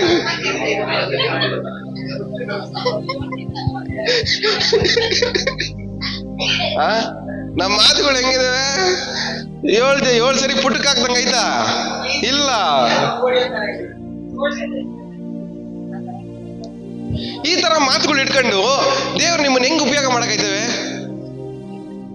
ಆದ್ರೆ ದೇವ್ರ ಮಾತು ಒಂದ್ಸರಿ ನಮ್ಮ ಬಾಯಿಂದ ಬರ್ಬೇಕಾದ್ರೆ ನಮ್ಮ ಹೆಂಗಿದಾವಂತೆ? 7 ಸರಿ ಅಷ್ಟು ಪ್ಯೂರ್ ಆಗಿ ದೇವ್ರ ಮಾತಿದೆ ಅಂತೆ. ಇವ್ ದೇವರ ಮಾತು ಏನಾಗಿರ್ಬೇಕು? ಅಷ್ಟು ಪ್ಯೂರ್ ಆಗಿರ್ಬೇಕಾದ್ರೆ ನಾವು ಉಪಯೋಗ ಮಾಡೋರು ಕೂಡ ಪ್ಯೂರ್ ಆಗಿರ್ಬೇಕು. ನಮ್ಮ ಮಾತುಗಳು ಏನಾಗಿರ್ಬೇಕು ಅಂದ್ರೆ ದೇವರ ಪ್ಯೂರ್ ಆಗಿರುವಂತ ಮಾತನ್ನ ನಮ್ಮ ಮಾತುಗಳಾಗಿ ಅಳವಡಿಸ್ಕೋಬೇಕು. ದೇವರ ಮಾತುಗಳನ್ನ ನಮ್ಮ ಮಾತುಗಳಾಗಿ ನಾವೇನ್ ಮಾಡ್ಬೇಕು? ಇವತ್ತಿಂದ ಅಳವಡಿಸ್ಕೊಂಡು ಅನ್ವಯಿಸ್ಕೋಬೇಕು. ಆ ದೇವರ ಮಾತುಗಳು, ಪ್ಯೂರ್ ಆಗಿರುವಂತ ದೇವರ ಮಾತುಗಳನ್ನ ನಾವೇನ್ ಮಾಡ್ಬೇಕು? ನಮ್ಮ ಯೋಚನೆಗಳಾಗಿ ಏನ್ ಮಾಡ್ಬೇಕು? ಅದನ್ನ ಅಳವಡಿಸ್ಕೋಬೇಕು. ಸೊ ಈ ಪ್ಯೂರ್ ಆಗಿರುವಂತ ದೇವರ ಮಾತು ನಿಮ್ಮ ಪ್ರತಿಯೊಬ್ಬರ ಯೋಚನೆಗಳಲ್ಲೂ, ನಿಮ್ಮ ಪ್ರತಿಯೊಬ್ಬರ ಬಾಯಿಗಳಲ್ಲೂ ನೆಲೆಗೊಂಡಿರಲಿ. ಆಮೇನ್. ಇವತ್ತಿಂದ ಪ್ಯೂರ್ ಆಗಿರುವಂತ ದೇವರ ಮಾತು ಏನ್ ಹೇಳಿ? ಪ್ಯೂರ್ ಆಗಿರುವಂತ ದೇವರ ಮಾತು, ಶುದ್ಧವಾದಂತ ಪ್ಯೂರ್ ಆಗಿರುವಂತ ದೇವರ ಮಾತು ನಮ್ಮ ಆಲೋಚನೆಗಳಲ್ಲಿ, ನಮ್ಮ ಬಾಯಿಗಳಲ್ಲಿ ನೆಲೆಗೊಂಡಿರಲಿ. ಆಮೇಲೆ ಅದನ್ನ ನಾವು ಆ ಪ್ಯೂರ್ ಆಗಿರೋದು ಏನ್ ಮಾಡ್ತೇವೆ? ನಮ್ಮನ್ನ ಶುದ್ಧ ಮಾಡುತ್ತೆ, ನಮ್ಮನ್ನ ಇನ್ನೂ ಪ್ಯೂರ್ ಮಾಡುತ್ತೆ. ಶುದ್ಧವಾಗುವ ಇನ್ನೂ ಶುದ್ಧವಾಗ್ಲಿ ಅಂದ್ರೆ ಇನ್ನೂ ಪ್ಯೂರ್ ಮಾಡ್ತಾನೆ ಇರುತ್ತೆ ನಮ್ಮನ್ನ. ಈ ವಾಕ್ಯದ ದೆಸೆಯಿಂದ ನೀವೇನಾಗಿದ್ದೀರಾ? ಶುದ್ಧರಾಗಿದ್ದೀರಾ. ಅಂದ್ರೆ ಆ ಪ್ಯೂರ್ ಆಗಿರೋ ವಾಕ್ಯ ಏನ್ ಮಾಡುತ್ತೆ? ನಮ್ಮ ಮೈಂಡ್ ಅಲ್ಲಿ ಯೋಚನೆ ಮಾಡ್ತಾ ಮಾಡ್ತಾ ನಮ್ಮನ್ನ ಏನ್ ಮಾಡುತ್ತೆ? ಇನ್ನೂ ಶುದ್ಧ ಮಾಡ್ತಾ ಇರುತ್ತೆ, ಪ್ಯೂರ್ ಮಾಡ್ತಾನೆ ಇರುತ್ತೆ. ಆ ವಾಕ್ಯನ ಮಾತಾಡ್ತಾ ಮಾತಾಡ್ತಾ ಮಾತಾಡ್ತಾ ಮಾತಾಡ್ತಾ ನಮ್ಮನ್ನ ಏನ್ ಮಾಡ್ತಾ ಇರ್ತದೆ? ಅದು ಇನ್ನೂ ಶುದ್ಧ ಮಾಡ್ತಾನೆ ಇರುತ್ತೆ, ಇನ್ನೂ ಪರ್ಫೆಕ್ಟ್ ಆಗ್ತಾನೆ ಇರ್ತೀವಿ. ಆದ್ರೆ ಅದಕ್ಕೆ ಆಪೋಸಿಟ್ ಆಗಿ ಅನ್ಕೊಳ್ಳಿ. ಇವಾಗ ಅದಕ್ಕೆ ಬದಲಾಗಿ ಬೇರೆ ಏನೋ ಯೋಚನೆ ಮಾಡ್ತಾ ಇದ್ದೀರಾ, ಬೇರೆ ಏನೋ ಮಾತಾಡ್ತಾ ಇದ್ದೀರಾ. ಇನ್ನೂ ಏನಾಗಿದ್ದೀರಾ ನೀವು? ಅವಾಗ ಅಶುದ್ಧವಾಗ್ದಿ. ಅವೆಲ್ಲ ಜಲ್ಸುರಿಸೋದು ಹೇಳಿದ್ವಲ್ಲ, ಮಾತುಗಳನ್ನ ಏನ್ ಮಾಡ್ತಾ ಇದೀಯಾ? ಸುಮ್ನೆ ಸೋರಿಸ್ತಾ ಇದೆಯಾ ಅಂತ. ಆ ಸುಮ್ನೆ ಸೋರ್ಸೋದಲ್ಲ ಏನ್ ಮಾಡ್ತೆ? ನಮ್ಮನ್ನ ಅಶುದ್ಧವಾಗಿ ಮಾರ್ಪಡುತ್ತೆ, ಗಲೀಜಾಗಿ ಮಾರ್ಪಡುತ್ತೆ.